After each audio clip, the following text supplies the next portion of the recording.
Karibu msikilizaji kwenye sehemu ya kwanza ya msimu wa pili wa simulizi yetu nzuri inayokwenda kwa jina la The Darkness of an Angel, siku za mwisho, ikiwa ni toleo la 3 la Gavin Luka, toleo la mwisho kabisa la mwendelezo wa simulizi za Gavin Luka. Toleo la kwanza ilikuwa ni Idaiwa Maiti Yangu, toleo la pili ikawa ni Safari ya Gavin Luka ikiwa na jina la Lionela, na sehemu ya 3 ni hii hapa, Upande wa Giza wa Malaika, The Darkness of an Angel, siku za mwisho, likiwa toleo la 3 na la mwisho kabisa la simulizi za Gavin Luka. Na katika hii toleo tuko msimu wa pili sasa, sehemu ya kwanza kabisa. Na tulipokuwa tumeishia katika sehemu ya 10 msimu wa kwanza, ni pale ambapo Joseph alikuwa anawanyamazisha vijana walikuwa wameanza kubishana mara pale na kutaka kuanza kuvutana mashati. Akasema shut up. Joseph lazimika kuingilia kati baada ya kuona wenzake walikuwa wanaanza kuingia pabaya, kwa sababu kila mtu alikuwa anaanza kujiona kwamba yeye ndiye fahali kwa wakati huo na alikuwa yuko sahihi.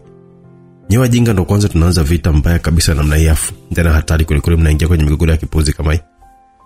Kama mnajua kabisa kwamba tuna mtu mzito mbele yetu ambaye tunatakiwa kuweza kummaliza au kumkamata, mnapotezaje nguvu kutaka kuanza kupigana wenyewe kwa wenyewe sababu tu ya ufahali ambao hauna faida yote ile? Kama kuna mpuzi upo tayari kuendelea kufanya uopo mpavu binafsi, na mpa nafasi ya kupigana na mimi hapa, ili kama akishindwa kunipiga na muua. Hatuwezi kuanza kufanya ujinga ili hali roho za maelfu ya watu zipa mashakani. Aliongea kwa hasira, lakini wakati huo simu yake ilikuwa inaita. Ni simu ambayo hakutarajia kabisa kwa wakati huo, kwa sababu wakati akiwa anaipokea kuna gari nyeusi tayari 2 zilikuwa zimeshafika eneo hilo. Ni simu ambayo ilikuwa imetoka kwa shemeji yake, yani rais moja kwa moja. Alishangazwa sana jambo hilo, kwa sababu haikuwa kawaida kwa watu hao kupigiana simu kama hizo. Ndio, kuna watu wamekuja kukubeba hapa muda huu, unatakiwa kuwa na miaraka sana. Sauti ya rais haikuwa na utulivu ndani yake. Ilionekana kuwa na jazba kali sana ambayo haikuweza kuelezeka. Sawa, aliwataka wenzake waondoke kwa sababu muda huo hakuwa na namna. Alisogelea na kuingia kwenye ile gari ili kusubiri mwafaka wa wito ule wa shemeji yake, ambaye hata hivyo alikuwa anaelewa sababu za nini alikuwa ameitwa kule. Kilichoendelea msikilizaji, basi takipata kwa uzuri sana kama nilivyokuwa nitaanzia pande za Upanga huko. Kupata kujua niko kimejili upande huo. Director ni kutoka Simulizi Max, niko nyuma mic. Mtunzi wetu ni ule Bwana Fabian Babuya, ndio ambaye tuko naye pia katika msimu wa pili mpaka mwisho kabisa. YouTube channel Simulizi Max, Android application SMix app iko Play Store. Kama unaikosa Play Store, check kwa WhatsApp nambari 0677062012 tutakupa maelekezo jinsi ya kuipata kwa urahisi kabisa, au sio bana? Tunaendelea simulizi yetu, tuko pande za Upanga. Unaambiwa uko Upanga ni sehemu ambayo alikuwa kitambua vyema. Alikuwa anaitambua kwa sababu kulikuwa kuna nyumba ya shemeji yake ambayo mara nyingi ilikuwa inatumika na familia kwa ajili ya mapumziko. Alishuka na kujiweka sawa, ambapo alipokelewa na walinzi waliokuwa wamempeleka mpaka sehemu ya ndani zaidi karibu na bustani safi kabisa ambayo ilikuwa inavutia kweli kuitazama, ikiwa umbali kadhaa kutoka lilipokuwepo bwawa la kuogelea. Ulijiji kama nitokapo kwenye ile eneo. Rais hakujibu kitu zaidi ya kumrushia shemeji yake tu picha ambazo ulijaje kama nitokapo kwenye ile eneo. Rais hakujibu zaidi ya kumrushia shemeji yake picha ambazo alitambua kwamba zilikuwa zimenaswa kwenye kamera. Ndo hilo limefanya niite hapa. Unaweza kaniambia kwamba ulikuwa uko pale kwa mlia nani? Nimeenda mwenyewe kama Mtanzania ambaye nina shida ya kulisaidia taifa langu. Unaona mimi kama mjinga sio? Anaweza kutambua kwamba huna mambo ya siri ambayo unafanya shemeji. Kwa nini nahisi kwamba natakiwa kukuambia mambo ambayo yanaendelea juu ya taifa langu? Kwa sababu nakumbuka mara ya mwisho ulikuja kwangu ukanililia mimi nikupatie msaada ambao ulifanikisha nini? Asijajua kama nilikuwa nimefanikisha nini, ila natambua kwamba ulisaidia kuleta mazungumzo ya amani ambayo kwa ujinga wako umeenda kuyaharibu tena. Kwa shemeji yangu kupi nafasi ya kuweza kuzungumza na mimi kama vile tunazungumza na kibaka tuko mtaani. Mimi rais wako na nitakuwa hivyo mpaka siku natoka madarakani. Hivyo mpaka siku natoka madarakani. Sahau kabisa kuhusu siku wa ndugu, ila hapa nimekuita kama komando na unatakiwa kunisikiliza na kunijibu kama rais wako. Unaweza kuongea na kusikiliza. Ulienda pale kwa Amri Elizabeth? Hata hakuwa na taarifa kama mimi naweza kuwepo eneo lile. So nani kakutuma? Hakuna mtu ambaye amenituma, ila mimi ndiye ambaye nimeshangazwa na mambo kadhaa eneo lile. Kama yapi? Lile eneo halikuwepo na polisi wote wale. japo walijua kabisa kwamba Lionel angekuwepo pale. Polisi wameonekana kuja baadaye. Naweza kujua sababu ya msingi nini? Hilo swali natakiwa kumuuliza IGP na sio mimi. Asio kweli. Wewe ndiye ambaye ulikuwa umetoa amri ya haya yote. Wote tunajua kabisa kwamba IGP alifuata yale ambayo wewe ulikuwa umemwambia aweze kuyatekeleza. Ukiona maana hivi, lile eneo lilikuwa na watu wengine tofauti kabisa. Ukiachana na wale vijana wa TIGI, kuna watu wengine tofauti kabisa wa aina mbili ambao walikuwa kwenye lile eneo. Watu wa kwanza ni wale ambao walikuwa wameuliwa kule uwanjani, lakini kundi la pili lilikuwa na watu ambao walikuwa watatu tu, na watu wale walikuwa wako peku wote, japo mmoja Lionel amefanikiwa kuondoka naye. Je, unaweza kuniambia kwamba yale makundi yalikuwa ni ya watu gani? Sina majibu ya jambo hilo. Na sijui kwa sababu sijapewa ripoti ya hilo tukio bado. Joseph alitabasamu kwa hasira sana kwa sababu shemeji yake alikuwa anamuona yeye kama mtoto mdogo. Kwamba rais hajui lolote ile kuhusu jambo la hatari kama lile ambalo limetishia amani ya taifa. Hilo jambo lijatokea, na baada ya haya mazungumzo unatakiwa kufanya kama vile haujai kabisa kusikia kuhusu lolote ile. What? Are you covering this? Akimwonyesha kama unalificha hili. Yes. Ile tukio litasafishwa. Na raia kesho asubuhi nitawaambia kwamba wale watu walikuwa wanatishia tu na hakuna jambo ambalo limetokea. Hivyo unaona kama watu wa taifa hili ni wapumbavu sana. Huo ndio kweli. Hata kama haujali watu wako, bali jali hata zile rangi 4 za bendera ya taifa lako. Joseph, usijue kanifanya nikawa adui wa familia yangu mwenyewe. Hakuna jua tangu mwanzo kuhusu ambaye amehusika naye yote. Unajua ni nani pia ambaye alimuua rais wa Jamhuri ya Afrika ya Kati. Na unajua pia ambaye ameua wale watu kutoka kule. Na umeamua kuingiza kama ujue. Nimekuita hapa kwa sababu nataka kukupa onyo la mwisho. Sijali nani ambaye alikuwa amekutuma pale au kuagiza pale, ila unatakiwa ukae kando. Kama ni kazi nitakuwa na kupatia mimi na maelekezo ya nini ambacho natakiwa ukifanya. Ila hii kufanya kazi kama mzimu kutokea kusikojulikana, sitarajii kuja kuona tena hali kama hii. Kwa hiyo kama nikifanya nifanye nini? Usinijaribu Joseph. Wote tunajua kabisa haya waga haishi vyema. Kwamba utaniua, si ndio? Binafsi nisingetumia sentensi ya namna hiyo. Yeah. Naombea nisife mapema ili nishuhudie mwisho wa haya mambo. Pia nijue hatima yako itakuwaje. Unakumbuka mara ya mwisho nilikwambia kwamba wewe utakufa, ila njia pekee ya kuweza kuishi ilikuwa ni kujiweka mbali kabisa na mambo kama ambavyo ulikuwa umefanya kwa miaka 3 ambayo imepita. Ila ukarudi na sasa hivi. Hili ndio kosa ambalo hakuna mtu wala kitu ambacho kitaweza kuyalinda maisha yako tena. Umedai kwamba ulikuwa unataka kujua kwamba kwa nini nilikuwa nimeenda pale, nimetumwa na nani, si ndio? Jibu rais kwako ni kwamba nimeenda kulipambania taifa ambalo linaharibiwa na wazandiki kama wewe. Joseph alikuwa ameongea kwa ukali, kwa kinyanyuka na kuanza kuondoka, lakini akasimama baada ya sauti kupenya kwenye masikio yake. Kama ulikuwa ni mpango wako, kwa nini wewe haukuwahi kuweza kukutana na hao watu wako? Rais alirusha kijembe akiwa anatabasamu kwa dharau. Joseph akamwangalia shemeji yake ambaye ni ghafla sana alikuwa amebadilika, huku akiwa haelewi sababu ya msingi ya kubadilika kwake na jambo ambalo lilikuwa linampa kiburi kwa wakati huo, kwa sababu ni miaka kadhaa tu alikuwa ameenda kwake kumlilia na kuomba msaada. Ila hata hivyo hakuona kama kulikuwa na namna ya yeye kuweza kulielewa hilo kwa wakati huo, hivyo akaamua kuondoka na kwenda kupambania mengine tu ambayo yalikuwa yanakuja mbele yao. Basi bwana, kiza kinene kilitawala. Ukimya ulikuwa umepewa nafasi kubwa zaidi, na ndio ambao ulikuwa umeleta tishio kubwa. Hofu ilionekana kutawala kwa mtu ambaye alikuwa yuko ndani ya hicho kiza, kwa sababu alikuwa na hema kwa mkupuo bila kupumzika, akiwa hajui ni eneo gani ambalo alikuwa amehifadhiwa, japo alikuwa anaelewa kabisa kwamba hakuwa sehemu salama kwa ajili ya maisha yake. Ile hofu yake kubwa ilimfanya aweze kutamani kuona mwanga angalau uweze kumfariji na kumfanya apate tumaini jipya ambalo huenda kwa mawazo yake lingemfanya kupata nafasi nyingine ya kuweza kuishi tena. Akiwa ametulia na waza mengi kwa hofu kubwa ambayo alikuwa nayo, mwanga mkali ulikuwa ghafla akiwa hakutarajia kabisa. Alifumba macho ili kuweza kupunguza ule ukali, na baada ya dakika moja akayafumbua. Alikuwa anavuja jasho na kuhema kwa nguvu, akiwa anameza mate kwa shida. Alionekana ni mtu ambaye alikuwa anakumbuka baadhi ya mambo ambayo yalikuwa yametokea, na ndio maana hata mwenyewe alikuwa amekosa kabisa utulivu ndani yake. Aliona kivuli wakati mlango ukiwa unafunguliwa. Aliingia Lionel mwenyewe, Mwanamke ambaye alikuwa akimfahamu ila hakuelewa nini kilikuwa kinaendelea kwa sababu mara ya mwisho alizimia wakati ambao alikuwa anaenda kumshambulia. Hapo ndipo akatambua mtu ambaye alikuwa naye. Aligeuka kila upande, alihisi kwamba labda angeweza kuona wenzake wale wawili ambao alikuwa nao, lakini haikuwa hivyo. Akaishia kumeza mate tu kwa mara nyingine. Lionel kama amesogea taratibu mpaka ile sehemu ambapo bwana yule alikuwa amefungwa ukutani, mikono yake ikiwa kwenye mnyororo ambayo ilikuwa inaning'inia mpaka kwenye vyuma ambavyo vilikuwa viko ukutani.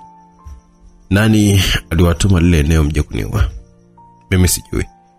Hakuonekana kujua vyema Kiswahili kutokana na lafudhi yake, ila kilikuwa kimenyoka kimtindo hivi mazungumzo yangelikuwa rafiki kabisa. Kwa hiyo umejituma mwenyewe pale? Hapana. Unaweza kunijibu swali langu kirafiki tu, mambo yakawa rahisi zaidi. Bwana yule alikaa kimya, hakuonekana kuhitaji kujishughulisha sana na mwanamke huyo tena. Sekunde 5 baadaye akaonekana akiwa anaingia mtu mwingine ambaye alikuwa amejifunika kitambaa kwenye uso wake na mwili mzima alikuwa na nguo nyeusi. Bwana huyo alikuwa anatembea kikamavu sana, huku kwenye mkono wake alikuwa ameshika chuma ambacho kwa mbele yake kilikuwa kimeshika moto mkali sana mpaka ikawa chekundu. Alikabidhiwa Lionel, kama sio kiozi mle ndani basi kingefanya kuwa na joto kali mno. Alimwangalia mwanaume yule ambaye alikuwa wazi kifuani na miguu ikiwa mitupu peku kabisa. Alikitua kwenye mbavu za bwana yule ambapo kilitoboa vibaya sana na hilo, kisha akawa kama anaunga kwa kutumia ile chuma. Alijirusha akiwa anauma meno yake. Mwanaume yule shababi, lakini haikuwa sababu ya msingi haikuweza kuiponyoka na kupata afueni kutoka kwa wale watu ambao aliona kama vile ujio wao pale ulikuwa ni kuondoka na maisha yake. Kilitolewa na kusokomezwa kwenye jicho lake. Hakujiandaa na jambo kama lile. Yule bwana alilia kwa sauti kubwa sana kama mtoto ambaye alikuwa amezaliwa kisha kama pigwa makofi ili aweze kulia, na ndipo akaweza kutoa kilio kwa mara ya kwanza. Kile kilio kilimfanya aonekaneke kama mtoto mdogo huko akiwa anatoa chozi kwa hisia kali zaidi. Anajirisha wakati chuma kikiwa kimezungushwa kwenye jicho lake moja. Huenda alikuwa anajua watu ambao walikuwa wamemkamata muda huo walikuwa ni wakatili, ila hakutarajia kama mwanamke huyo angelikuwa na roho mbaya namna hiyo. Roho ya paka, wahenga walipenda kuita hivyo. Tafadhali nitaongea ninayojua. Naahidi kwamba nitaongea ninayojua.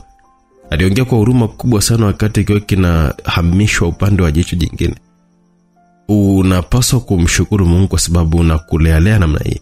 Sipendi kabisa damu yako ya kishenzi iharibu kabisa sakafu yangu, vinginevyo nikikufanyia jambo baya kwenye maisha yako.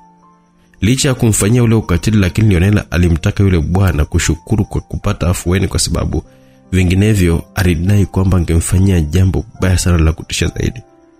Sisi ni watu ambao tumelipwa ili kufanya hii kazi. Hatukuwa tukijua mengi sana kuhusu kazi ambayo tulikuwa tunaifanya. Nyewe mmetokea wapi? Tumeishi zaidi Uganda na jamii ya watu wengi? Hapana, hatukuwa wengi.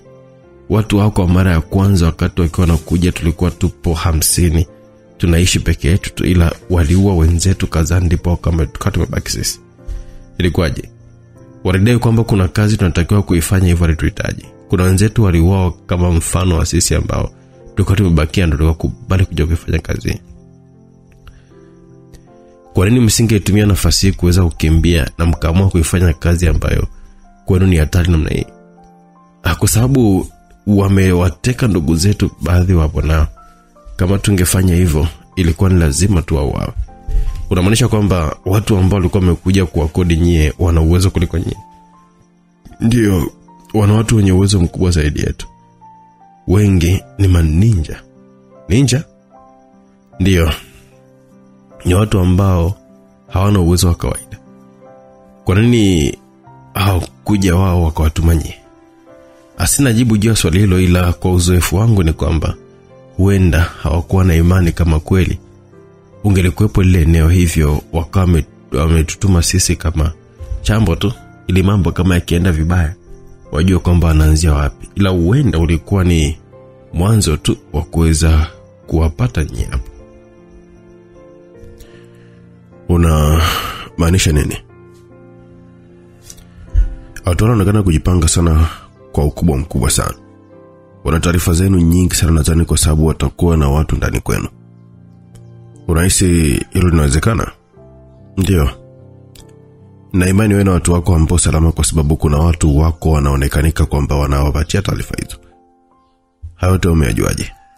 Kwa sababu wakati nilipata taarifa zenu na kuonyesha picha, walikuwa wanatoa maelekezo mengi sana kana kwamba wanawajua vyema, ila nadhani kuna taarifa kadhaa ambazo hawana, kwa sababu hawataki kufanya kosa siku wakiwavamia kuacha mtu yote aishi.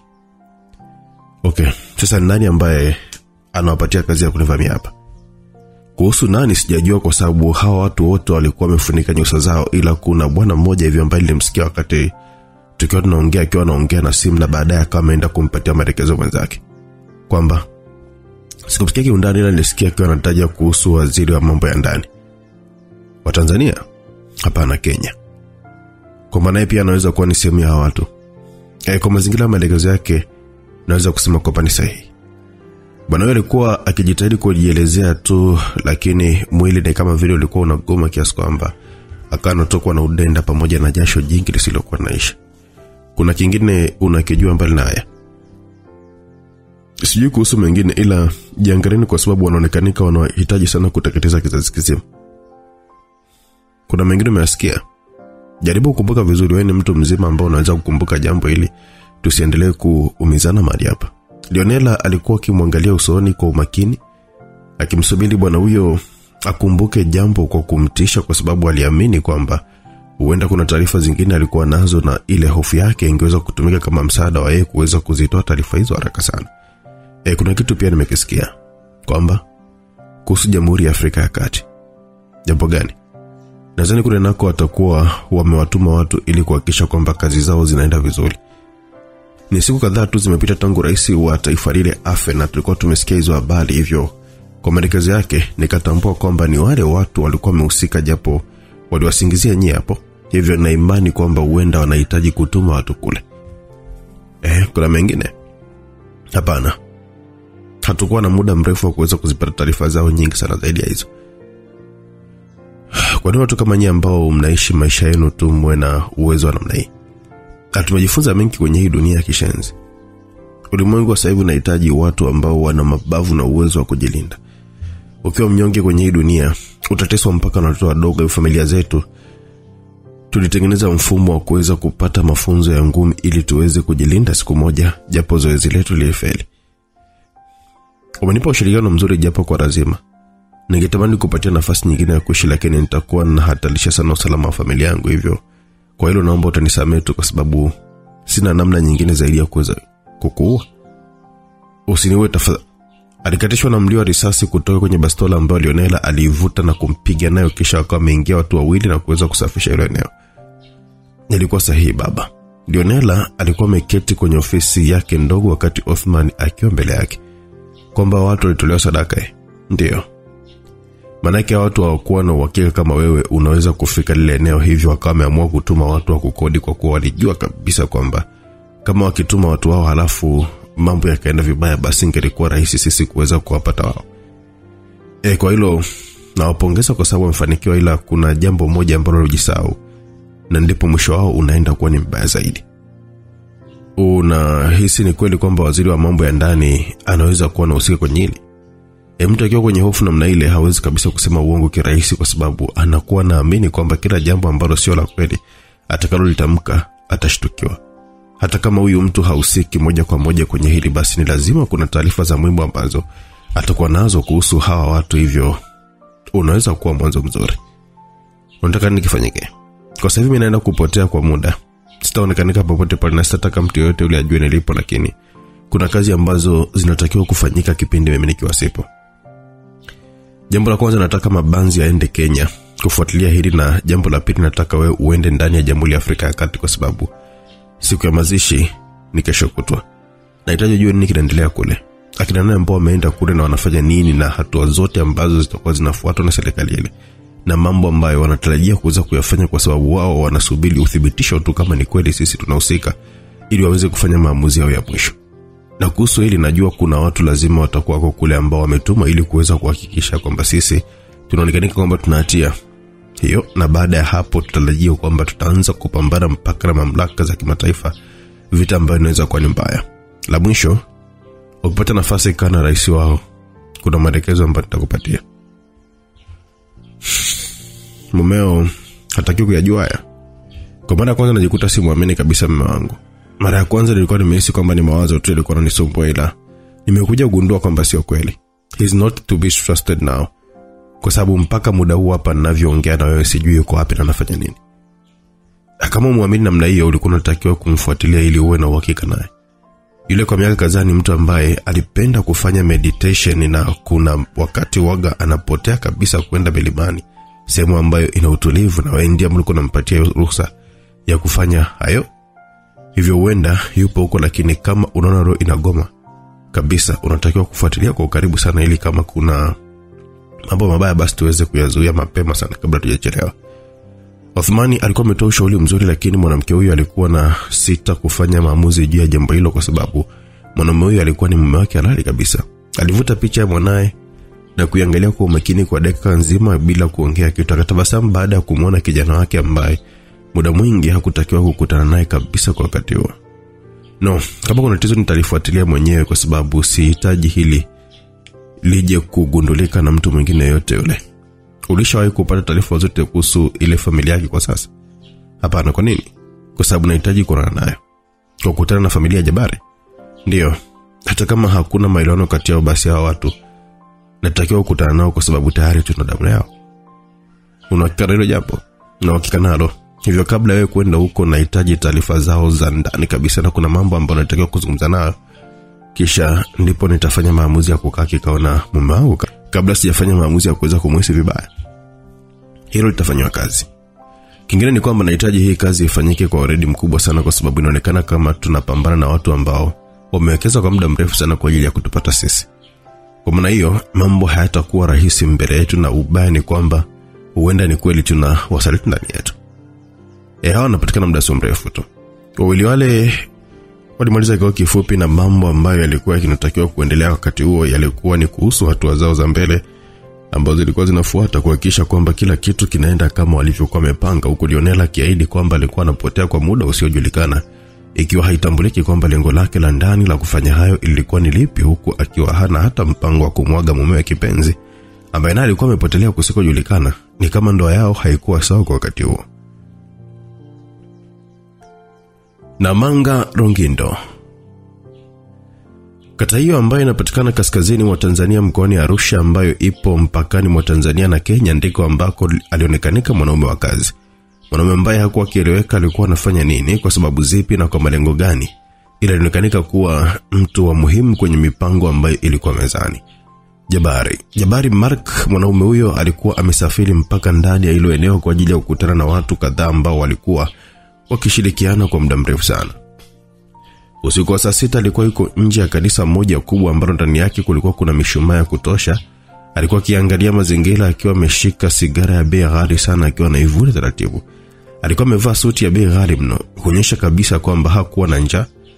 Na ni kweli alikuwa ni mume wa mwanamke mwenye pesa nyingi zaidi ndani ya bara la Afrika. Hivyo haikuwa ajabu kumkuta kwenye hali kama hiyo. Jabari hakuwa yule mwandishi wa habari mwenye njanja tena, bali alikuwa ni mtu ambaye maisha yalikuwa kwenye mfumo wake. Pesa nyingi ilikuwa ni sehemu ya maisha yake, kiasi kwamba alikuwa anaweza kufanya jambo lolote na kwa wakati wowote ule ambao angeweza kutaka yeye. Hivyo kwa wakati huo hata mambo yake alikuwa anayafanya kwa utulivu mkubwa sana.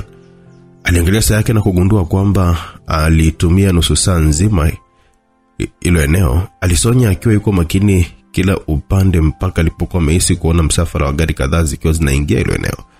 Alinyosha ndani moja kwa moja na kwenda kuketi upande wa kona moja katikati ya kanisa hilo kubwa ambalo lilikuwa linaonekana kujengwa kwa gharama kubwa sana. Akiwa ameketi hilo eneo, ilisikika hatua za mtu ambaye alikuwa na mwili mkubwa na umri wake ulikuwa umeenda kidogo. Mwanamume huyo alikuwa ni Wambui Odiambo, mkurugenzi wa NIS. Alifungua vifungo vya suti yake na kuketi pembezoni mwa Jabari. Imekuwa ni muda mrefu sana tangu mara ya mwisho tuweze kuonana. Maisha yanaenda kasi sana Jabari. Mara mwisho nakutana na wewe ulikuwa bado mdogo, na hata mwili wako ulikuwa ni dhaifu, sio kama sasa. Umekuwa ni mwanaume na mtu ambaye pesa imekukubali sana. Hata mimi nifurahi kuonana na wewe tena mheshimiwa, japo mambo yanaenda taratibu sana tofauti na matarajio yangu. Hilo nalielewa, ila hata mwenyewe unatambua aina ya watu ambao tunatakiwa kuweza kuangusha, hivyo zinahitajika hesabu kali sana, kwani kosa moja tulitaharibu kila kitu. Na ukumbuke kwamba tuna siri nzito ya kuweza kuhakikisha kwamba tunailinda mbele yetu, na ndio maana mambo yanaenda hivyo unavyoona. Unamaanisha ile ya kuwa kwa rais wa Jamhuri ya Afrika Kati? Nilizani hilo umenishughulikia. Mambo yaendi kirahisi hivyo. Yule alikuwa ni rais, sio tu raia wa kawaida ambaye unaweza kuifunga tu kesi yake siku moja. Kwa hiyo nataka kusemaje, labda kuna watu ambao wametumwa kule kwenda kushughulikia hilo, hivyo ndani ya siku kama 3 hivi tutakuwa tumeshamaliza kila kitu. Unaweza kuniambia kwamba ulikuwa unaanza nini jana kushindwa kumaliza kazi na watu wako ambao ulikuwa umewatuma kule alipokuwa mke wangu? Unahisi nilikuwa mjinga kucheza ile kamali? Haukuwa ukiamini kama atakuja kweli? Asikuwa naweka na jambo kama hilo. Ila pia nilijua kwamba atakuwa na plani mpaka ajitokeze zalani namna ile. Na ndio maana nilituma wale watu, kwa sababu kama ningetuma watu wangu kirahisi kama vile, basi mpaka sasa hivi hata mwenyewe ungelikuwa ushaumbuka tayari. Mimi nilikupatia taarifa za uhakika kwamba lazima angefika pale kwa sababu namjua mke wangu, hivyo ulikuwa unapaswa kuniamini. Eneo ambalo ulisema kwamba unahisi kwa sasa hivi anakuhisi vibaya, Carlos. Yes, kwa sasa hivi mambo hayapo sawa. Watu wana uwezo mkubwa mno na hisia kali sana, hivyo nawakia kwamba mpaka sasa hivi mke wangu haniamini kabisa. Umeshindwa vipi kuweza kufanya kama ulivyokuwa umefanya huko nyuma? Kuishi na yule mwanamke kwa miaka 3 bila kufahamika, unatakiwa kunishukuru kwa sababu sio rahisi. Kama unavyotamka hapa, nina imani muda sio mrefu anaenda kujua ukweli wangu, na hii siwezi kabisa kuruhusu liweze kutokea, na ndio maana nataka hili jambo liishe haraka. Hata mimi natamani kuweza kuona jambo hili linakamilika mapema, ila kuna taarifa kadhaa ambazo tumebakisha kutoka kwako. Kama ukifanikiwa kuijua ngome yake kubwa, basi kazi itakuwa imeishia hapo, kwa sababu watu wapo wa kutosha tu.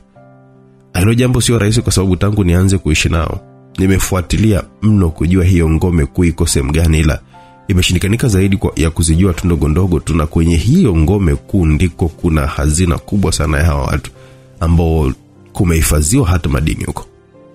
Amini nilijua na wewe pia ni sehemu ya miliki ya familia. Mimi ni mume wake. Ninapata pesa yana yote ile ambayo nakuwa naitaka kwa muda ambao nakuwa nautaka, ila haimaanishi kwamba tunajua hazina iko wapi. Shida yake kubwa moja ni kwamba huaga haeleweki, kwa sababu kuna muda unaweza kulala usiku, asubuhi unakuta amepotea na narudi baada ya wiki nzima. Imefikia hatua sasa mpaka mtoto wangu sijui yuko wapi. Haujui mwanae yuko wapi kivipi, labda kwa sababu haniamini hata kidogo. Nadhani kuna vitu ambavyo ameona kwa kama havipo sawa, na kwa sasa hivi hatutaki kabisa kuwasiliana sana, kwa sababu anaweza kuja kujua hili. Kwa sasa hivi kafanya kazi yako iliyobakia, wakati mimi nikaendelea kuwaweka watu wangu sawa. Hivyo inategemea na wewe utakavyokumefanikiwa kujua hiyo sehemu, basi ujue kazi itakuwa imeshaisha hapo. Na hakikisha kwamba tunakuwa na taarifa ya kila mmoja kwamba atakuwa wapi siku ambayo tutakuwa tunakamilisha hii kazi. Najua wajibu wangu, nataka kukutana na bosi. What? Wambui, mimi na wewe tunajua kwamba wewe sio ambaye upo nyuma hili jambo. Nahitaji kukutana na huyo mtu. Carlos, nadhani kuna mambo hayapo sawa kwenye ubongo wako. Asio kwamba nakuomba Wambui, I need to meet this man. Who? Your boss. Akionyesha kama boss wako. Tangu lini una hizo taarifa? Mimi sio mjinga. Kuna jambo ambalo unatakiwa kulijua, Carlos.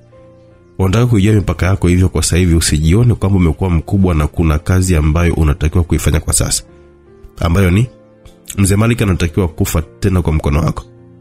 What did you just say? Akamshuka kama umesema nini hapo? Mzee Malik na familia yake nzima wanatakiwa kufa tena haraka sana. Yule mzee amenilea mimi. Kwa nini unahisi kwamba naweza kumuua? Kwa sababu mkeo lazima atahitaji kukutana naye ana kwa ana. Vipi kama akikutana naye na akambana? Unahisi utakuwa salama? Kumbuka kama ukikamatwa, basi na siri zetu zitakuwa nje, hivyo hatutaki kabisa kuruhusu hatari kama yapo kutokea. Nadhani najua hilo. Huu ndio ulikuwa mpango wako.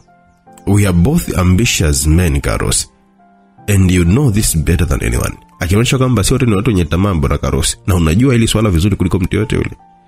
Asio nikikwambia uwe familia yako upo tayari. Akumbuka wewe ile sio familia yako. Ila alikuwa ni rafiki yake na babangu. Ila sio babako. Tangu siku ya kwanza wakati unaanza kuifanya hii kazi, ulijua kabisa kwamba riski kama hizi zipo na hazikwepeki, na ulikubaliana na masharti yote. Leo unaona shida kufanya hiyo kazi tena. Unataka kuelewa kwamba hata usipofanya hili bado atakufa tu. Astari sawa ili Wambui. Unatakiwa kwenda na moja. Jambo la muhimu kwa sasa hivi ni kukamilisha mipango ambayo ipo mezani, na usisahau kwamba wewe ndiye ambaye umepangwa kuja kuwa kiongozi wa huu mpango siku ukikamilika. Hivyo pesa na biashara zote zitakuwa zipo kwa jina lako, na mzee Malik anaelewa hili kwa sababu hata yeye alikubali kabisa wakati akiwa anapewa mpango hivyo, anajua sheria hizi ikifika mahali hakunaga namna. Nitalifanya hili, ila nahitaji mke wangu na watu wake wafe haraka sana, kwa sababu ukishindwa kufanya hivyo mimi na wewe kuna siku tutakuja kuwa na matatizo binafsi bosi. Aziwishi Karos akimwonyesha kama anavyotaka mzee. Wambui Odhiambo aliweka vyema kofia yake aina ya pama akiwa ananyanyuka. Alifunga suti yake vyema na kuanza kutoweka hilo eneo ambapo alienda kwa ajili ya kufanya mazungumzo ya siri na kijana wake ambaye walionekanika kuwa pamoja kwenye safari ya kusaka ule utajiri wa familia ya Lionela. Pesa ilikuwa inatengeneza mambo mengi ya kutisha. Watu hawakuona shida kubwa kuweza kuzimwaga damu za watu, bali kuhakikisha zile nguvu na ule utajiri unaingia kwao. Lakini jambo la ajabu ni kwamba hata mume wa mwanamke huyo hakuwa kiaminiwa, kiasi kwamba alikuwa na kazi kubwa ya kuweza kujua ngome kuu ya mwanamke huyo iko wapi. Njiro Arusha. Ndani ya estate za Njiro, eneo ambalo wanakaa wazito kidogo ambao mafanikio yao ni mapana kuliko wengi, sehemu ambayo wamnajenga wale wenye kuhesabu pesa kwa mashine, ndiko ambako ilikuwa inapatikanika familia moja ambayo ilikuwa inaishi kwa siri kubwa sana kana kwamba haikuwa ipo duniani. Familia mzee Malki. Nyumba hiyo ilikuwa imejengwa eneo kubwa kuonyesha kabisa kwamba hapo alikuwa anaishi mtu mwenye mfuko mrefu. Hiyo ndio familia ambayo ilimlea Jabari, mwanaume ambaye baadaye watu wengi wamemchukia mno baba yake kwa sababu alimfukuza nyumbani na kumfanya aishi maisha magumu, kwa sababu aligoma kusomea biashara na uchumi ili aje kusimamia biashara za baba yake. Akaamua kuwa mwandishi wa habari, kazi ambayo ilimfanya kuwa adui mkubwa wa serikali, jambo ambalo lilimfanya mpaka kuwa sehemu ya familia ya Gavin Luka. Lakini jambo la kushangaza ni kwamba alipokutana na Odhiambo Wambui mambo yalikuwa tofauti. Bwana huyo hakuonekanika kuwa babake mzazi bali mlezi wake, na yeye alikuwa sehemu ya hayo maisha ya Jabari ambayo alikuwa kiaishi mpaka wakati huo. Usiku huo ambao Jabari alitoka kukutana na Odhiambo, alienda mpaka eneo hilo ilipo nyumba hiyo kwa sababu alipewa kazi ngumu ya kuweza kuifanya. Mwanamume huyo alikuwa ameketi nje kabisa ya geti la nyumba hiyo la kifahari akiwa na sigara ya kawaida tu kwenye mkono wake. Ile sigara alikuwa anaivuta kwa hisia kali, na haikuwa kawaida yake kuwahi kutumia sigara ya kawaida namna hiyo. Alikuwa na mawazo mengi mno. Hakuona kama familia hiyo ilikuwa inatakiwa kufa au kustahili jambo kama hilo, akiangalia na mahali ambako walikuwa wametoka, na ndio maana alikuwa akijisikia vibaya sana. Alitambua kabisa kwamba sehemu hiyo ilikuwa na kamera, hivyo muhusika angemuona tu kwamba yeye yuko nje na angelikuja. Zikapita dakika 10 ikasikika sauti ya geti likiwa linafunguliwa. Eneo lote lilizungukwa na bustani safi na kuzidi kulifanya eneo hilo kuwa baridi zaidi, na upepo kiasi ukawa unapuliza kwa mbali, ila hakuhitaji kabisa jambo hilo. Alitoka mzee mmoja mnene kiasi akiwa amevaa pajama tu la kulalia. Hakuonekanika kuwa na amani, hususan kumuona kijana wake kwenye katika hizo tena bila taarifa yote ya kwamba angelikuwepo eneo hilo. Sio kawaida kukuja nyakati kama hizi mwanangu. Amenitisha kukuona nje hapa katika mao. Ni kweli kabisa, hata mimi sikuwa na mpango wa kuwepo ile nyakati kama hizi. Kipi kinaendelea? Kuna watu wameanza kujua kwamba yale yote ambayo nilikuwa nimeongea kuhusu wewe ulikuwa ni mpango wetu wenyewe. Hilo ni jambo ambalo haliwezekaniki. Kila mtu anaamini kwamba ni kweli mimi nilikufukuza kama mwanangu wa pekee wa kiume, na hakuna mtu ambaye anajua kuhusu maisha yako ya nyuma, kwa sababu hakuna mtu aliyewahi kusikia jina lako kabla. Hata mimi nimesikia kuanza kuona hali kama hiki inajitokeza. Labda huenda kuna mtu ambaye ananisaliti. Unamaanisha nini? Mke wangu aniamini kabisa kwa sasa, kwa sababu kuna makosa ambayo umeyafanya bila shaka. Hapana, nimekuwa makini tangu nijiunge nao. Juzi hapa nimemuua kijana wake mmoja na wa kuaminika kwanza kwa Zofisha. Hakufanikiwa kujua kama nilikuwa nahusika mimi, ila naona muda ni mfupi tu atakuwa na hizo taarifa. Nani ambaye anaweza kumpatia taarifa za siri kama hizo? Hapo ndio sielewi kwamba ni nani ambaye anaweza kumfikisha hizo taarifa. Jambo gani ambalo limeonyesha kwamba hakuamini? Amemtoa mwanangu mpaka sasa hivi sijui mtoto wangu mwenyewe yuko wapi, na aliniambia sitakiwi hata kukutana naye kwa sasa.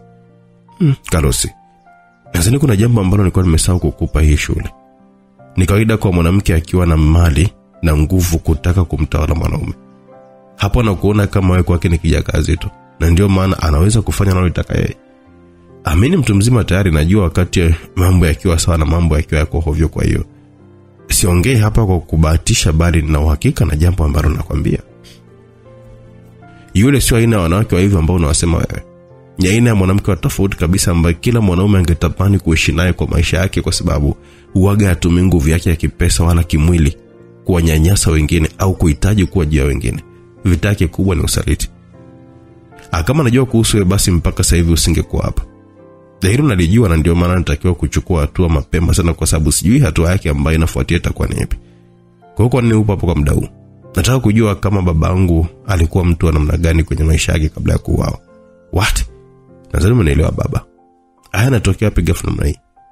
Kwa sababu natakiwa kujiandaa kwa lolote lile ambalo litakuja mbele yangu. Umeshajikatia tamaa sio? Au unajua nilivyo na ndoto za kuwa mtu mkubwa? Unahisi mimi ni mtu wa ukata tamaa kirahisi namna hii? Babako kabla ya kuuawa alikuwa ni mtu mwenye mipango mikubwa sana kwenye maisha yake. Alikuwa ni mwanaume ambaye alifanya kazi kwa masaa 24. Alikuwa ni baba bora, alikuwa ni rafiki bora. Ni hayo ambayo unaweza kuyasema kuhusu babako. Ni kweli kwamba mama na babangu walioa na mtu mmoja? Ya, ni kweli. Kwa nini wewe uliishi? Kwa sababu siku zote mimi nilikuwa ni mtu wa siri. Na kama usingelikuwa mtoto wa rafiki yangu, basi nisingekubali nitumike kwa mpango. Lakini wewe uliwahi kuniambia kwamba ulifanya haya kumwenzi rafiki yako. Sasa inakuwaje tena nasema kwamba usingetaka kuwa sehemu yake? Kwa sababu bado napenda kuishi. Unahisi kwamba babangu hakuwa akipenda kuishi? Carlos, what is going on? Hawashi kama nini kinaendelea? They want you dead, dad. Akimaanisha kama wanataka wewe ufe baba. Wanataka kuniua mimi? Ndio. Kwa sababu zipi washenzi hao? Nimejitoa miaka yote hapa kukulea, kuhusika kwenye hili, leo hicho wanataka kujikuniua. Wanahisi uwepo wako unazidi kuwafanya wawe kwenye sehemu hatari sana. Hatari kutoka kwa nani? Wanaamini kwamba kwa sababu mke wangu kwa sasa hivi hana imani na mimi, basi ataifuata familia yangu ili aweze kuongea nayo, na unajua kabisa familia yangu ni wewe. Hapo hivyo ni swala la muda tu kabla hajafika hapa. Na unaamini hilo jambo? Awe kwa nini uliamini? Kwanza ananipatia wapi huyo mwanamke hata kama atakuwa na mpango wa kuja? Baba, mke wangu ndo anauliza na kupatia wapi? Wewe unahisi unaweza kumkimbia yule?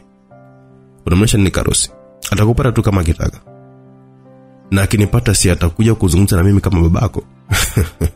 Mzee, nadhani haunielewi. Yule kwa sasa hivi kijana wake ameuliwa. Anahitaji kuweka mfano kwa wengine ambao wanafanya haya. Unahisi kwamba anaweza kuja hapa kirafiki ukuoje?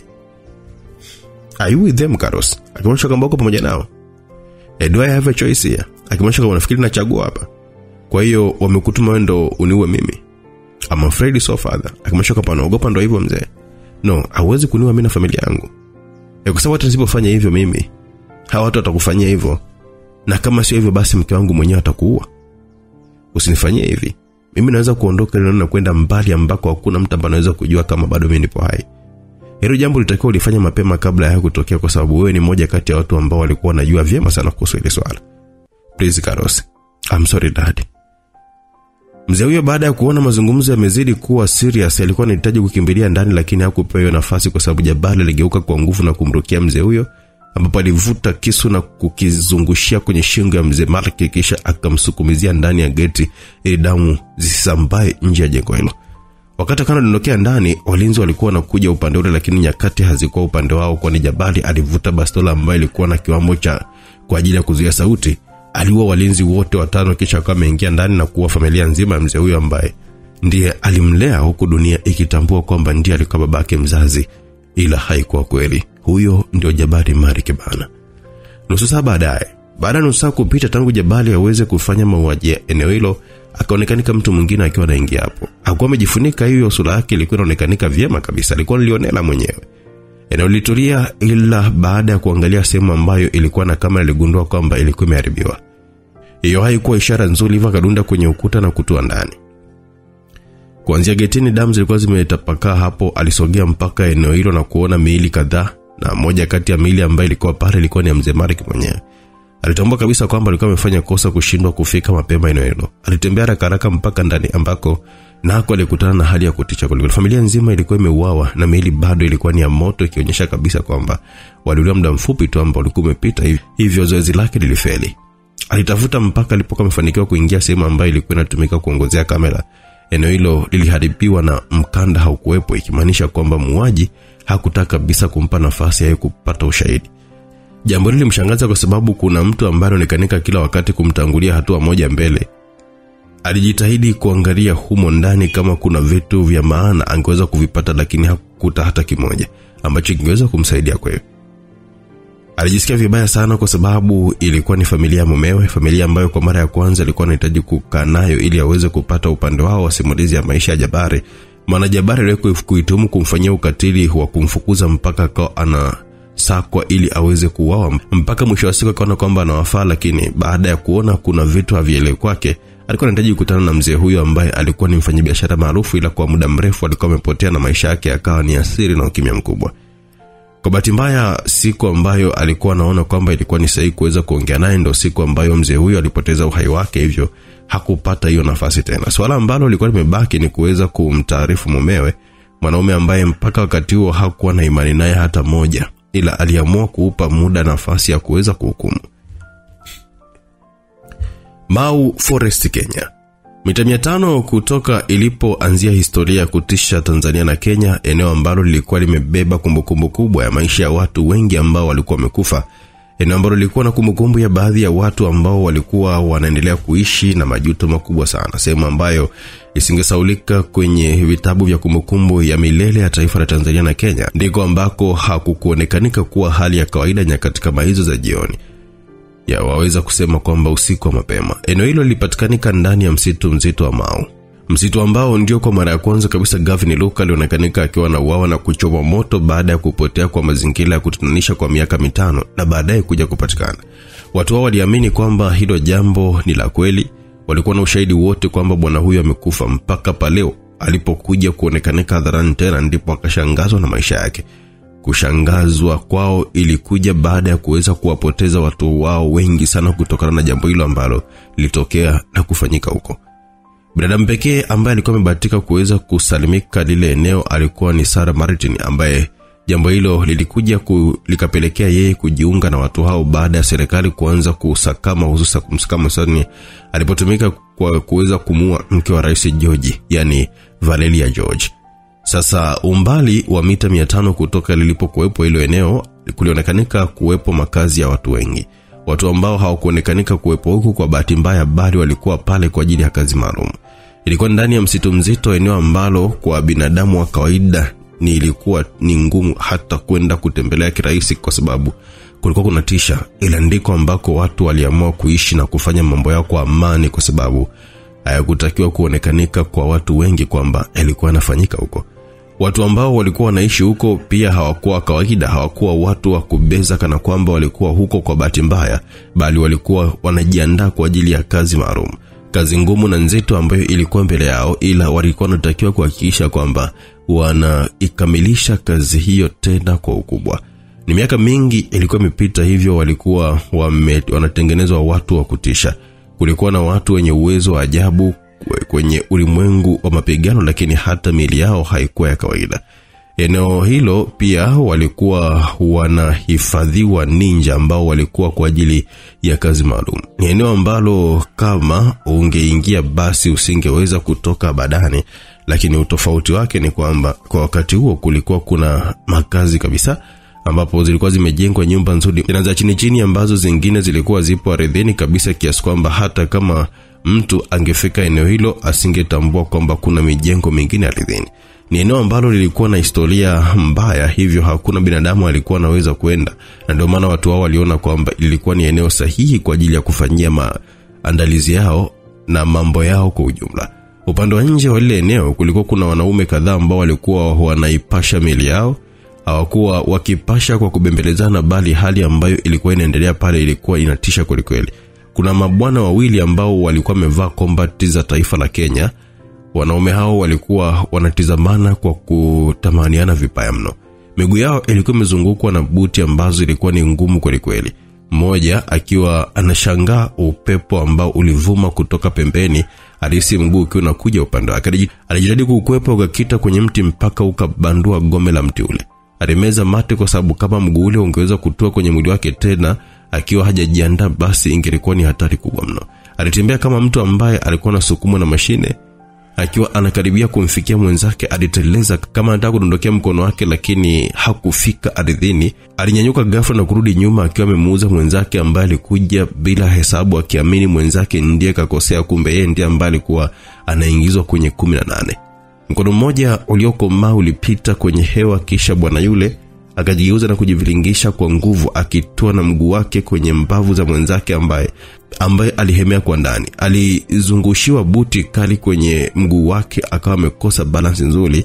Alipigwa na viganja kwenye masikio yake, kisha akawa amesindikizwa na ngumi ambazo zilikuwa zimekomaa. Alimanusula ajibamize kwenye mti, lakini bwana huyo alinasa kwa kutumia kidole kimoja tu kwenye ule mti.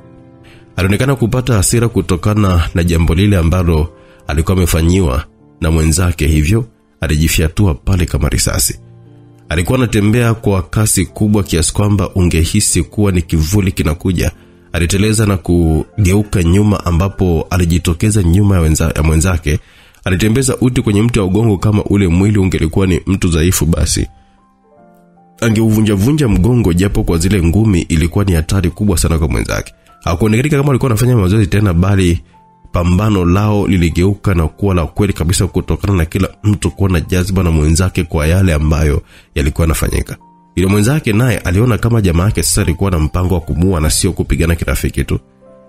Ivan Lukia mbele pale dunda alizini, wakati akiwa anageuka alikuwa amevuta visu viwili kwenye miguu yake, ambapo alienda kushambulia kwa nguvu kubwa sana, akihitaji kumaliza mwenzake. Alimtishia mwenzake ambaye alifanikiwa kupangua mkono mmoja, huku mmoja ukiwa upo tu, tena ukiwa na kisu. Alitaka kuuzamisha kile kisu kifuani, ila zoezi lake lilishindikanika baada ya kuhisi upepo mkali ukiwa unakuja kwa kasi. Hawakuona mtu haraka kwa sababu ya kasi yao. Wote wawili walipigwa na ngumi nzito, kila mtu kwenye koromeo. Wakatawanyika kila mtu upande wake, wakiwa wanakoa na kushika shingo zao. Katikati yao alijitokeza ninja mmoja ambaye alikuwa yupo kwenye ile mavazi yake, na mgongoni alikuwa na panga zake mbili ambazo zilikuwa zimehifadhiwa vyema. Alionekana kuwa na uwezo zaidi ya hao watu. Aliwaangalia kwa hasira kali sana, huko akionekanika kwenye macho tu pekee, kisha alipotea tena ghafla baada ya upepo mkali kuweza kupita. Hawakumwona tena bwana huyo. Wote walihema kwa nguvu na kuangaliana kama yale majogoo ambayo yalikuwa na hamu ya kuendelea kupimana ubavu bado, ila hayakuwa na namna ya kufanya hivyo kwa sababu yalikataliwa na mtu fulani. Ulisikika mlio wa helikopta kwa mbali. Haikuwa kawaida kushuhudia vitu kama hivyo kwenye hilo eneo kwa sababu ya unyeti wake, na hata ndege zilikuwa zimepigwa marufuku kupita upande huo anga, hususan baada ya yale mambo kutokea miaka mingi ambayo ilikuwa imepita nyakati zile. Hakuna ambari walikanika kushtuka kusikia mlio huo wa helikopta, na baada ya muda walianza kuinama kutoa heshima kwa mtu ambaye alikuwa akionekanika eneo hilo.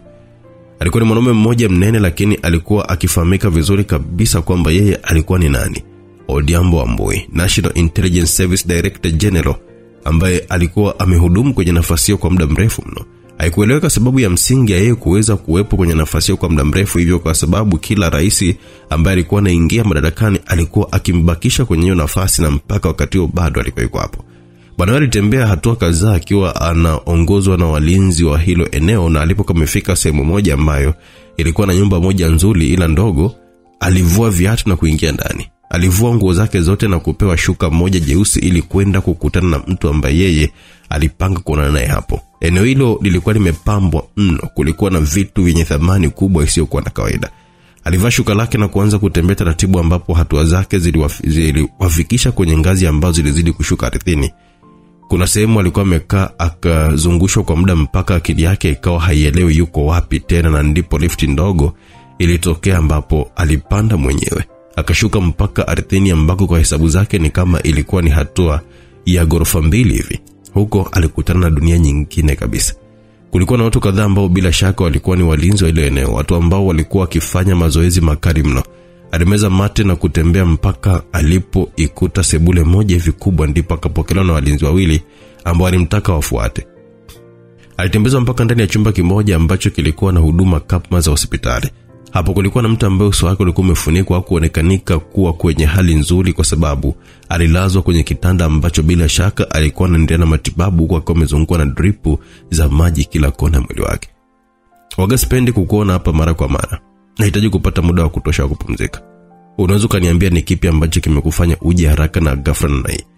Ilikuwa ni sauti nzito ambayo ilionekanika kabisa kwamba ilitoka kwa mtu ambaye alikuwa amechoka kuendelea kuongea kwenye katizo.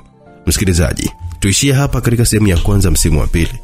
Usikose kuwa nami katika sehemu ya pili ya msimu wa pili wa simulizi The Darkness of an Angel, yani upande wa giza wa malaika.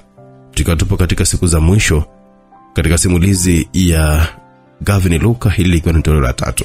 Tukutane katika sehemu ya pili. Mtunzi Fabian Mabuya, director wenu kutoka Simulizi Maxi, ndio msimuliaji wako. Tukutane huko kwa burudani zaidi.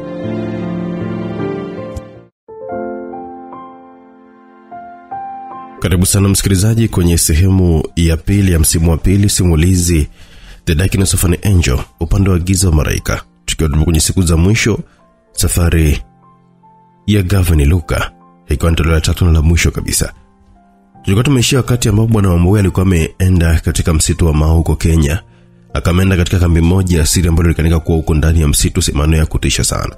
Alipofika alikutana na walinzi, na bwana huyo alitembea kwa hatua kadhaa ambazo akiwa ameongozwa na walinzi wa eneo hilo, na alipokuwa amefika sehemu moja ambayo ilikuwa na nyumba ndogo nzuri, ila alivua viatu na kuingia ndani. Alivua nguo zake zote na kupewa shuka moja jeusi ili kwenda kukutana na mtu ambaye alikuwa amepanga kuna naye mahali hapo. Eneo hilo lilikuwa limepambwa mno, kulikuwa na vitu vyenye thamani kubwa isiyo kawaida. Alivaa shuka lake na kuanza kutembea taratibu, ambapo hatua zake ziliwafikisha kwenye ngazi ambazo zilizidi kushuka chini. Kuna sehemu alikuwa amekaa kazungushwa kwa muda mpaka akili yake ikawa haielewi yuko wapi tena, na ndipo lift ndogo ikatokea ambapo alipanda mwenyewe. Alishuka mpaka ardhini ambako kwa hesabu zake ni kama ilikuwa ni hatua ya ghorofa 2 hivi. Huko alikutana na dunia nyingine kabisa. Kulikuwa na watu kadhaa ambao bila shaka walikuwa ni walinzi wa hilo eneo, watu ambao walikuwa wanafanya mazoezi makali mno. Alimeza mate na kutembea mpaka alipokuwa amekuta sebule moja kubwa, ndipo akapokelewa na walinzi wawili ambao walimtaka awafuate. Alitembezwa mpaka ndani ya chumba kimoja ambacho kilikuwa na huduma kama za hospitali. Hapo kulikuwa na mtu ambaye uso wake ulikuwa umefunikwa kuonekanika kama ni mwenye hali nzuri, kwa sababu alilazwa kwenye kitanda ambacho bila shaka alikuwa anaendelea matibabu, huku akiwa anazungukwa na dripu za maji kila kona ya mwili wake. Waga sipendi kukuona hapa mara kwa mara. Nahitaji kupata muda wa kutosha kupumzika. Unaweza kuniambia ni kipi kimekufanya uje haraka ghafla naye? Ilikuwa ni sauti nzito ambayo ilionekanika kabisa kwamba ilitoka kwa mtu ambaye alikuwa amechoka kuendelea kuongea kwenye katizo. Tulishia hapo msikilizaji katika sehemu ya kwanza ya msimu wa pili. Twende pamoja mpaka mwisho wa sehemu ya pili ya msimu wa pili wa simulizi The Darkness of an Angel. Fabian Mabuya kwenye karamu, director ni kwenye mic, Simulizi Maxi kwenye mpango mzima wa uandaji wa simulizi. Tunaendelea. Ni kweli ila nimeamua kukuletea ripoti ya juzi mimi mwenyewe uso kwa uso. Unamaanisha umeshajua makazi yao? Tunajua baadhi ya sehemu, lakini sehemu za muhimu zaidi bado hatuna taarifa nazo. Huu muda ulikuwa unatakiwa unafanya hiyo kazi. Sasa kwa nini upo hapa mpaka? Kwa sababu kuna mambo muhimu bosi. Kama yapi? Kwanza nilikuwa sahihi kabisa kuweza kuwatumia wale watu wa kukodi, kwa sababu alifanikiwa kuondoka na mmoja, hivyo kama tungeweza kuwatumia watu wetu huenda ingelikuwa ni hatari zaidi. Kwamba natakiwa kupongeza kwa hilo? Asina maana hiyo. Ila namaanisha kwamba ile ilikuwa ni hatua nzuri kwetu, kwa sababu wale watu wanaweza kujitokeza hadharani. Maana yake ni kwamba kwa sasa hivi hatusubiri wao watangaze kujitokeza, bali sisi ndio ambao tunaweza kufanya hiyo kazi. Wazo la kijinga hilo, kwa sababu bado haujajua ile familia wewe. Kama Othman bado yuko hai, hilo haliwezi kutokea. Unamaanisha kwamba unataka tumue Othman? Huo uwezo wewe hauna. Kazi yako unatakiwa kujua ni wapi walipo, basi kisha utanipa taarifa hizo zilizo sahihi, kwa sababu ukidanganya basi mimi nitakuua. Naelewa hilo kiongozi, lakini pia Jabari aliua familia yake jana kama ulivyopanga. Je, naye pia unahitaji baada ya haya tuweze kumuua? Hapana, yule ndio future yangu, hivyo hataki kabisa kufa. Atakufa kwa baadaye, ila sasa hivi anatakiwa kuishi kwanza mpaka kazi ishi. Unamaanisha nini? Hiyo sio biashara yako, hivyo fanya kazi ambayo mimi nakupa. Sawa boss, alitikia ila akiwa na hasira mno kwenye uso wake. Kwa sababu waziri wako wa mambo ya ndani anatakiwa kufa. Kwa nini? Kwa sababu atampata kwa namna yote ile. Kama unasema kwamba kuna kijana alikuwa ameondoka naye, lakini wale vijana ni wakodiwa, hilo nalielewa. Uwa wale wenzako wote ambao walikuwa wamebaki na waziri wa mambo ya ndani afi haraka sana, kwa sababu yule ni mtu ambaye anapenda sifa na ujivuni. Uwaga ni rahisi sana watu namna ile kuweza kufahamika wanapokuwa wanatafutwa na watu wenye akili nyingi kama hao. Baada ya kumuua, unataka nikufundishe kila hatua namna ya kuweza kuifanya kazi yako? Hapana bosi. Hakikisha unampata mtoto wake au mama yake na hili swala linatakiwa kwenda haraka sana kwa sababu muda mfupi ujao nitajitokeza zarani mwenyewe. Hilo litakuwa ni jambo la hatari kuweza kufanya hivyo. Nadhani nakumbuka kati Gavin Luka anatokea nini kilitokea. Hivyo naenda kufanya zaidi ya yale. Ni wakati sahihi wa hao watu historia yao kuweza kufutwa kabisa, haijalishi kwamba itatumia gharama gani. Naona kama upo sawa kiafya kiongozi. Wewe jali kuhusu kazi ambayo ipo mbele yako. Habari za afya yangu sio biashara kukujali. Kumbuka tu umekaa hiyo sehemu kwa muda mrefu. Tumetumia nguvu kubwa sana kuweza kuandaa watu na kuwa wavumilivu, kwa hiyo sitavumilia kuja kuharibiwa mipango yangu dakika za mwisho. Itisha kikao, wape vijana mwongozo wa kipi ambacho kinakwenda kufanyika. Ila mpaka kesho nione taarifa za kufa kwa waziri wa mambo ya ndani. Yes sir. Na uzee wake Wambui alinama kutoa heshima, kisha kama sindikizwa na watu ambao nao walikuwa hapo kwenye mashuka kama yeye. Aliondoka ile eneo akiwa na mawazo mengi kwa sababu naye alikuwa na mipango yake, lakini kuna ambao walikuwa wanapinga hiyo mipango, hawakuwa kienda sawa na ambavyo alikuwa anataka yeye. Watu hao walikuwa na mipango yao mingine tofauti kabisa, na jambo ambalo lilikuwa limemtisha ni baada ya kuambiwa kwamba Jabari ndiye alikuwa future ya mtu huyo ambaye hakuonekanika kabisa uso wake na mwili wake haukuonekanika kuwa na afya njema. Kama kiongozi wa usalama wa taifa alitambua kabisa kwamba bwana huyo alikuwa anataka kumfanya kijana huyo kuwa ndiye sura ya vitu vyake, kwa sababu yeye hakuwa akihitaji kuonekanika hadharani kwenye mambo yake ya nyuma ya pazia. Runda, Kenya. Hili ni miongoni mwa maeneo ghali ndani ya taifa la Kenya. Ni moja maeneo ambayo ili upate nyumba nzuri ya kuishi ni angalau uwe na pesa za Kenya zaidi ya milioni 150, ambazo ni sawa na pesa za Kitanzania bilioni 3 na milioni 16. Kwenye hayo makazi ya gharama ndiko ambako alikuwa anaishi mheshimiwa Natori Wanjiku, ambaye alikuwa ni waziri wa mambo ya ndani wa Kenya. Bwana huyo alikuwa ni mmoja kati ya wanasiasa ambao walikuwa wakipendwa mno na raia kwa namna jinsi alivyokuwa akijitoa kuweza kusaidia taifa lake na watu wake, lakini hakuna hata mmoja ambaye alikuwa anajua bwana huyo alivyokuwa akifanya nyuma ya pazia. Mwanaume huyo, kutokana na kuwa na nafasi nyeti ndani ya taifa hilo ambapo jeshi zima la polisi lilikuwa liko chini yake, alikuwa sehemu sahihi ya kuweza kuwasaidia watu kukamilisha mipango yao, kwa sababu kila jambo kwenye taifa hilo lingekuwa lipo kwenye uangalizi wake, kwa sababu anapokea ripoti ya matukio ya kila siku kwenye meza yake kwa masaa 24. Umuhimu wake ndio ambao ulikuwa umefanya yeye kuingizwa kwenye mpango ambao ulikuwa unaenda kuivunja historia ya familia Leonela na kuweza kuwasimika watu wapya pamoja na ule utajiri wa kutisha wa yule mwanamke.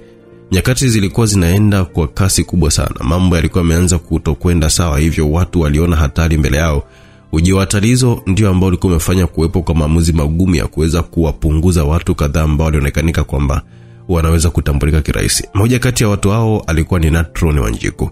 Bwana huyo hakuwa na taarifa kwamba alikuwa anatakiwa kwenda yeye na familia yake yote.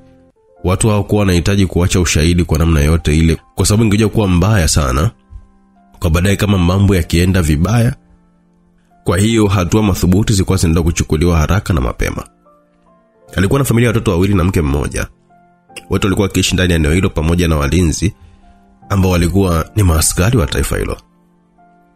Usiku alikuwa amejifungia kwenye chumba cha sinema.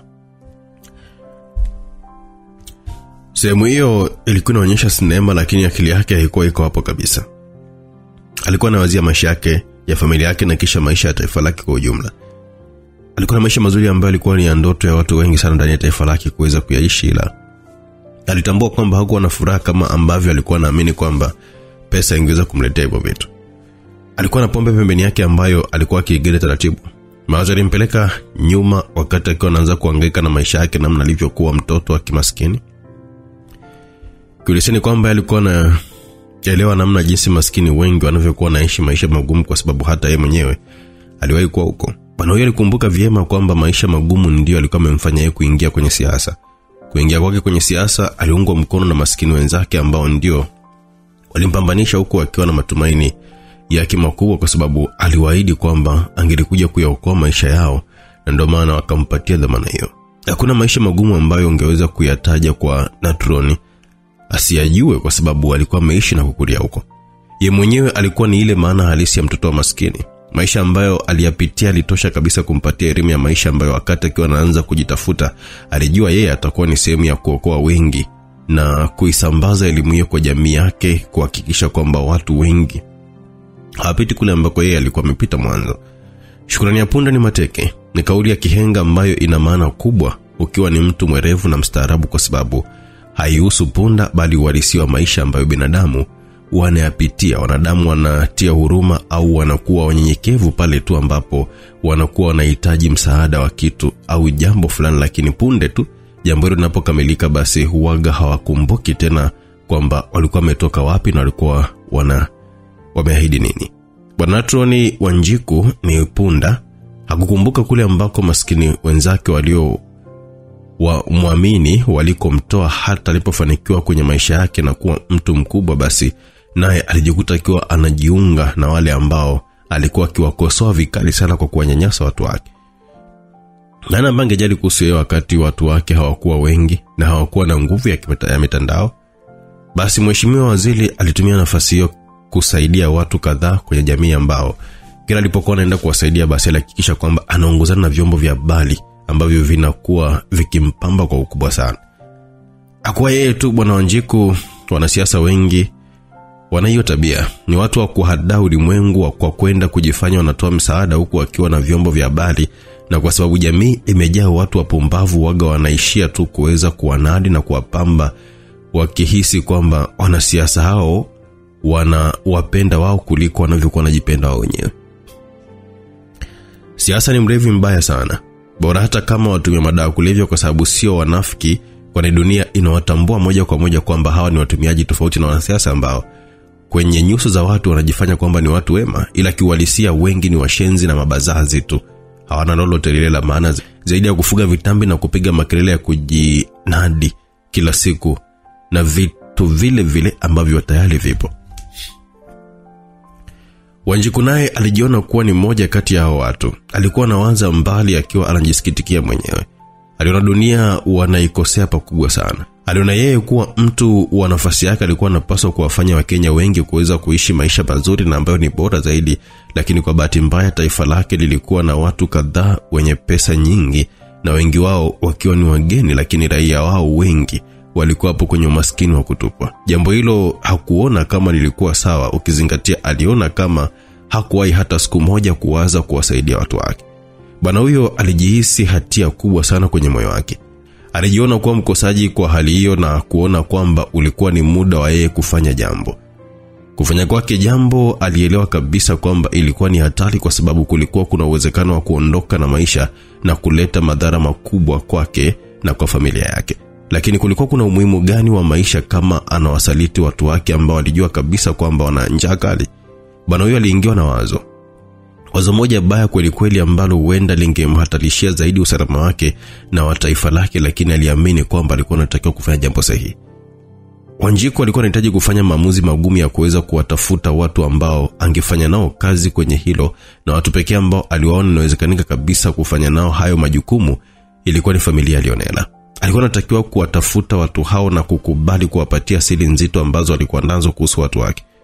Siri ambazo zingewafanya wao kuwajua maadui zao na mipango ambayo ilikuwa iko mbele yao. Aliona hilo ni jambo sahihi zaidi, kwa sababu kwanza familia hiyo ilikuwa na utajiri wa kutupwa.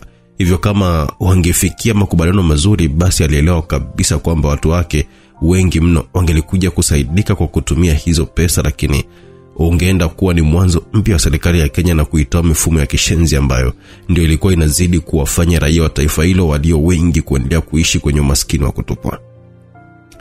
Wakati anaanza kufanya hayo maamuzi, alikuwa anashusha machozi kwenye mashavu yake. Alikuwa amejaa hofu na imani mpya ya kuanza maisha mapya, na mpango wake ni kwamba kesho yake alikuwa anatakiwa kuwahi na ndege ya asubuhi kabisa kuelekea Tanzania kwenda kuwatafuta hao watu kwa ajili ya kukutana nao ana kwa ana. Alikuwa anaogopa mno kuwasaliti watu wake, lakini pia hakuwa na uhakika kama Leonela angeweza kumpa nafasi nyingine ya kuishi, hususani kwa madhara ambayo alikuwa ameshasababisha mpaka wakati huo kama huo, ila aliona ni bora kujaribu kuliko kukaa tu bila kufanya kitu. Lakini siku zote waga wanasema siku ya kufa nyani, basi lazima tu miti yote itaanza kuteleza, na ndicho kilikuwa kinamkuta bwana huyo. Wakati ambao yeye alikuwa na mipango mikali ya kuweza kuhakikisha kusaisha makosa yake, Wakati ambao aliona kwamba ni muda sahihi wa kufanya yale yaliyokuwa bora kwa ajili ya taifa lake na watu wake, kuna watu ambao walikuwa na mipango naye mibaya tayari. Watu hao walikuwa wanahitaji kuyabeba maisha yake, hivyo alikuwa amepanga jambo kubwa, ila wakati ambao alikuwa anapanga ulikuwa ni mbaya kwa sababu alikuwa anatakiwa kufa usiku huo kabla ya asubuhi. Mlango kwenye sinema ulikuwa ukigongwa. Aliusikia, ila hakuwa akihitaji usumbufu nyakati hizo, na ndio sababu aliamua kuweza kuupotezea tu, lakini ule mlango haukuweza kukomea pale, na baadaye ilifuatiwa na sauti kubwa ambayo ilimfanya kusikia vyema. Ilikuwa ni sauti ya mlinzi wake, ila alimshangaza kuwepo hilo eneo kwa sababu alikuwa anatakiwa kuwapo nje ya jengo hilo kuhakikisha ulinzi. Boss, kuna ugeni mkubwa ambao unatakiwa kuja kupokea.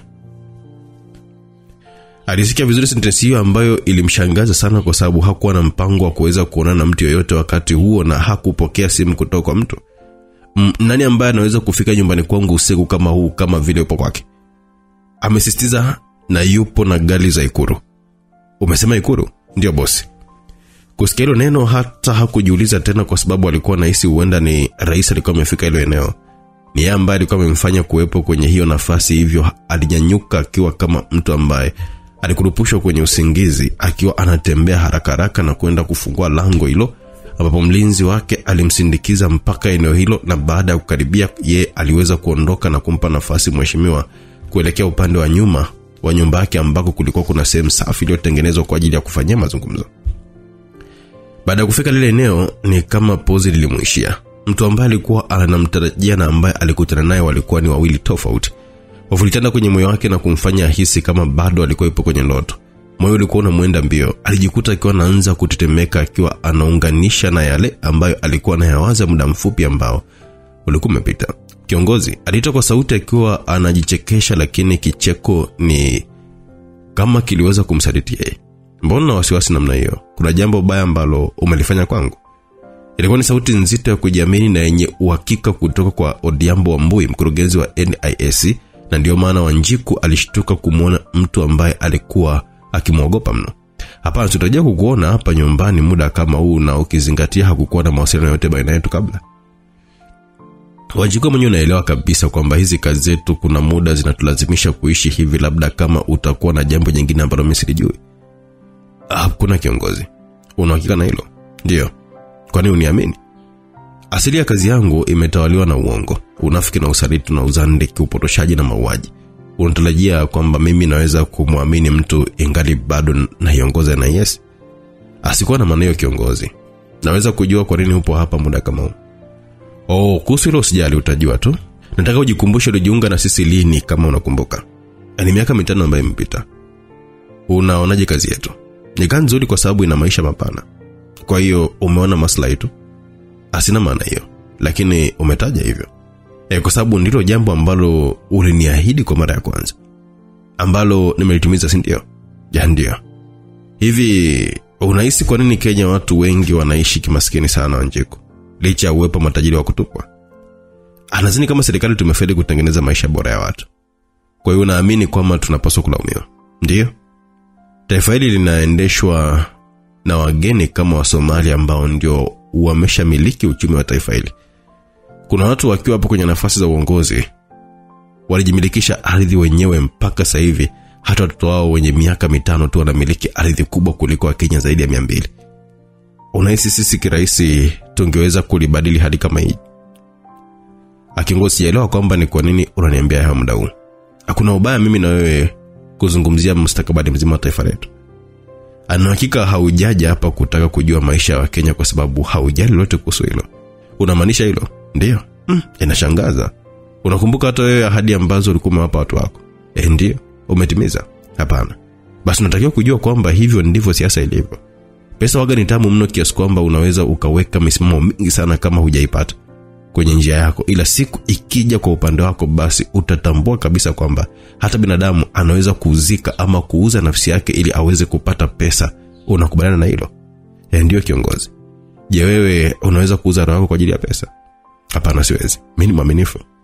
Lakini wewe mwenyewe umesema kabisa kwamba uliwaahidi watu ahadi nyingi na hujatimiza. Sasa kivipi unamaanisha kwamba huwezi kuuza roho yako kwa sababu ya pesa? Maelezo yaliyokuwa yanaelekea kulikuwa ni kubaya sana.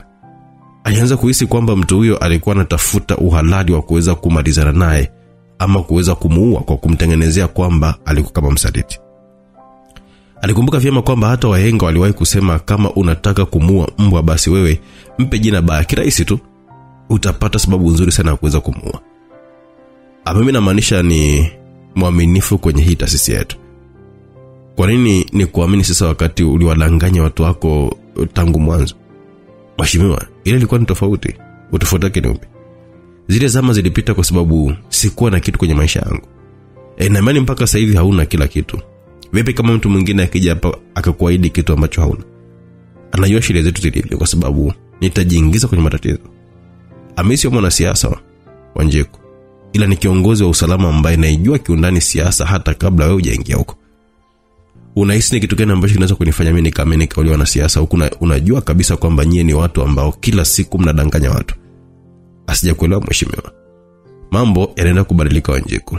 Siri zinatakiwa kutunzwa kwa sababu kwa sasa hivi kuna makosa kadhaa ambayo yalifanyika na tuna wasiwasi kwamba wewe unaweza kutambulika.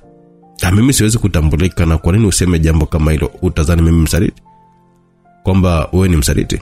Na sijasema hivyo. Unakumbuka ile siku ambayo mlikuwa kikaoni kwenye jengo langu pale? Ndio. Ulimwona yule mtu ambaye alikuwa anamfuatia kijana wako? Ndio, namkumbuka vizuri. Yule njeshi wa TIGI kutoka Tanzania ameishi kwenye taifa hili kwa miaka 3 kuweza kutufuatilia sisi, na jina lake anaitwa Dennis Mzomvi. Yule alifanikiwa kupata taarifa kadhaa za ndani kuhusu sisi, japo hazikuwa na madhara kwa sababu kubwa mbili. Sababu ya kwanza ni kwamba alikuwa na taarifa za juu tu, lakini sababu ya pili ni kwamba zile taarifa zilienda kwa mtu ambaye kwa sasa hivi tupo kwenye meza moja. Sasa wewe pigia hesabu kama mtu yule asingelikuwa upande wetu mpaka sasa hivi ingekwaje? Maana yake ni kwamba dunia nzima ingelikuwa inajua kwamba sisi tupo nyuma ya huu shenzi ambao, jambo ambalo nina uhakika kabisa kwamba mimi na wewe wote hatutaki kabisa liweze kutokea. Sasa kama yule mtu ni jasusi wa TIGI, alifanikiwa kupata zile taarifa akiwa ameagizwa na rais wake, vipi kuhusu watu kama wana watu wao kwa sasa hivi ambao nina imani kwamba wamesha wasambaza kwa ajili ya kutafuta ukweli ambao upo nyuma yetu? Urais atashindwa kufanya kazi kama ya Dennis Mzomvi? Wewe ni waziri tena wa mambo ya ndani. Wizara ya mambo ya ndani ina miliki idara ya polisi, hivyo unaelewa kwamba hawa watu ni swala la muda tu kabla hawaja kuunganisha wewe kwenye hili swala. Huoni kama hiyo itakuwa ni hatari kubwa kwetu? Wanjiku alijikuta akiwa anacheka, lakini kile kicheko cha kugafirika na hasira nyingi ndani yake, kwa sababu bwana huyo alikuwa anatumia akili kubwa sana kumfanya yeye aamini kwamba anastahili kuuawa. You want to kill me, don't you? Akimaanisha kama unataka kuniua, si ndio? I wouldn't put it that way. Akimaanisha kama mimi sijasema hivyo ujue. Then how would you put it? Akimaanisha kama mbona liwekaje hilo? We just want to avoid unnecessary risk. Akimaanisha kama nataka tuondoe hatari zisizokuwa zina za lazima. I was stupid enough to believe that you would protect me. Akimaanisha kama nilikuwa mpumbavu ya kutosha kuamini kama ungeweza kunilinda. Which I did. Akimaanisha kama nilifanya hivyo, lakini FCKU and get out of my house. Akimaanisha kama mpuzi wewe, naondoka nyumbani kwangu. Aliongea kwa hasira kwa sababu aliona kabisa kwamba hakukuwa na jambo jingine ambalo lingeweza kufanyika hapo. Alikuwa anaomba bwana huyo aondoke muda huo ili aweze kutoroka na familia yake. I'm afraid it's too late for that. Akimaanisha kama anaogopa kwamba ni muda umeenda sana kuhusu hilo. What do you mean? Akimaanisha nini? Wanjiku, tunajua madhara hili hata kabla hatujaanza kulifanya hivyo. Hata wewe mwenyewe ulielewa kabisa kwamba ikija kutokea siku mambo yakaenda tofauti na malengo ya mezani, basi tunatakiwa kufanya jambo la msingi na sio kujali kuhusu hisia za mtu mmoja mmoja. Ndio maana unatakiwa kufa. Ile kauli kutamkiwa hadharani ilikuwa inamaliza kabisa nguvu. Ilimaliza nguvu. Alikuwa anahisi kama vile ni mtu katumia kisu kumkata kwenye moyo wake. Ulipanga ili tangu zamani, sio? Alihitaji wote muishi maisha mazuri, na kama tungeweza kufanikisha hii kazi pamoja, basi ulikuwa unaenda kupatiwa utajiri mkubwa sana, na ningekukabidhi ofisi ya rais, uwe ni rais wa Kenya wa kwanza kabisa mwenye umri mdogo zaidi kuwahi kutokea. Lakini mwisho wa ujao ule ambao sisi tulikuwa tunautaka, na siwezi kuruhusu jambo hili kuweza kufanyika nikiwa naona lazima yafanyike maamuzi magumu. Naomba familia yangu isiguswe. That is not how this works. Akimaanisha kwamba hilo lifanye kazi namna hiyo. What do you mean? Akimaanisha nini? Mimi na watu tumejifunza kupitia kwa Gavin.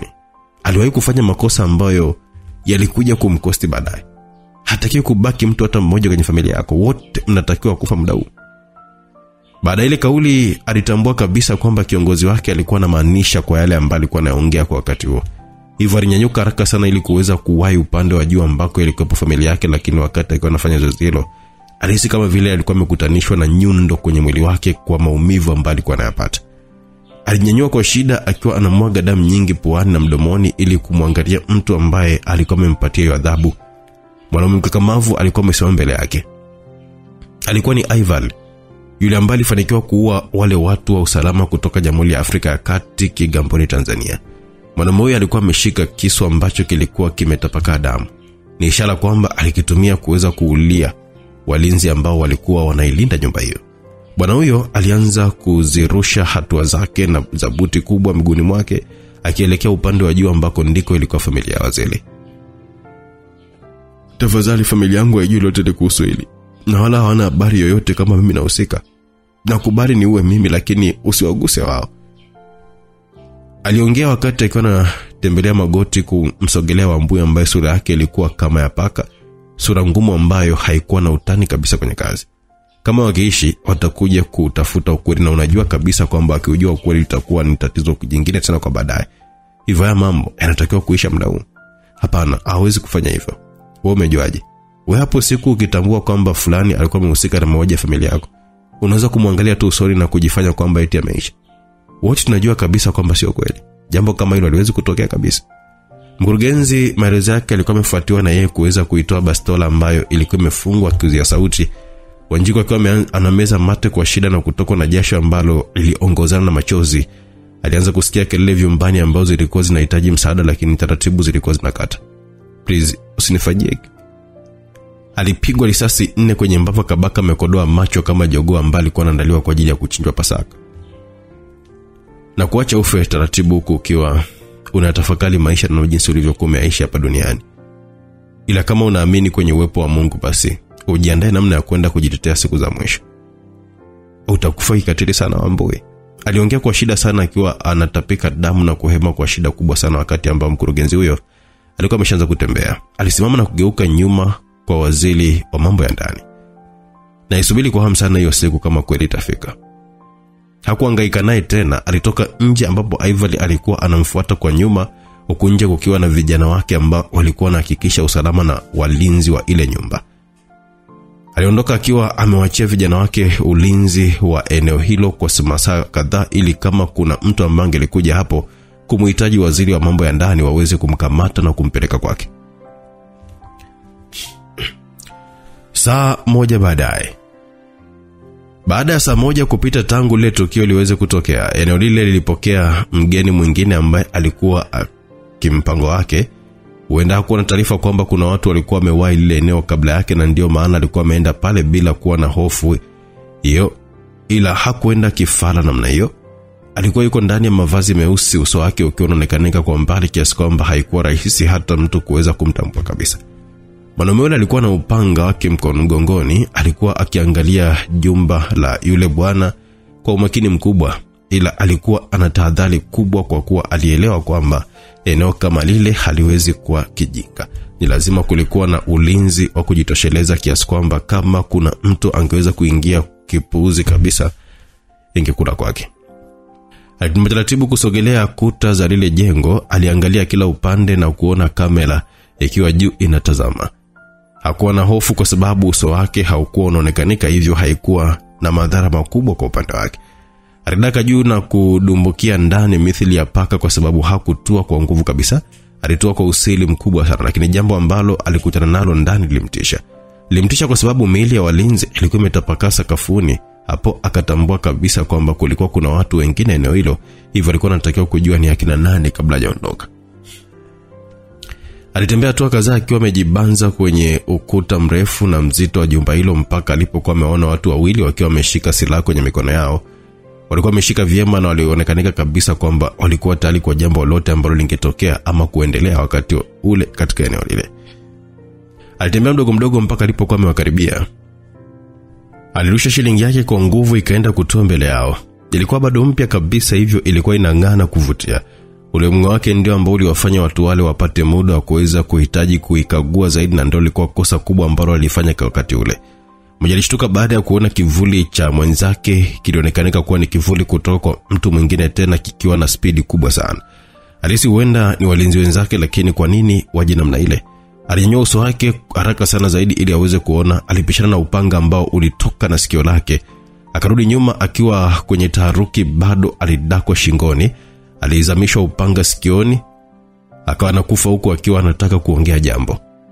Ule mshike haraka haraka ulimfanya mwenzake kunyanyua uso wake kwa nguvu sana, maana alikuwa hatua 3 kutoka kwa mwenzake.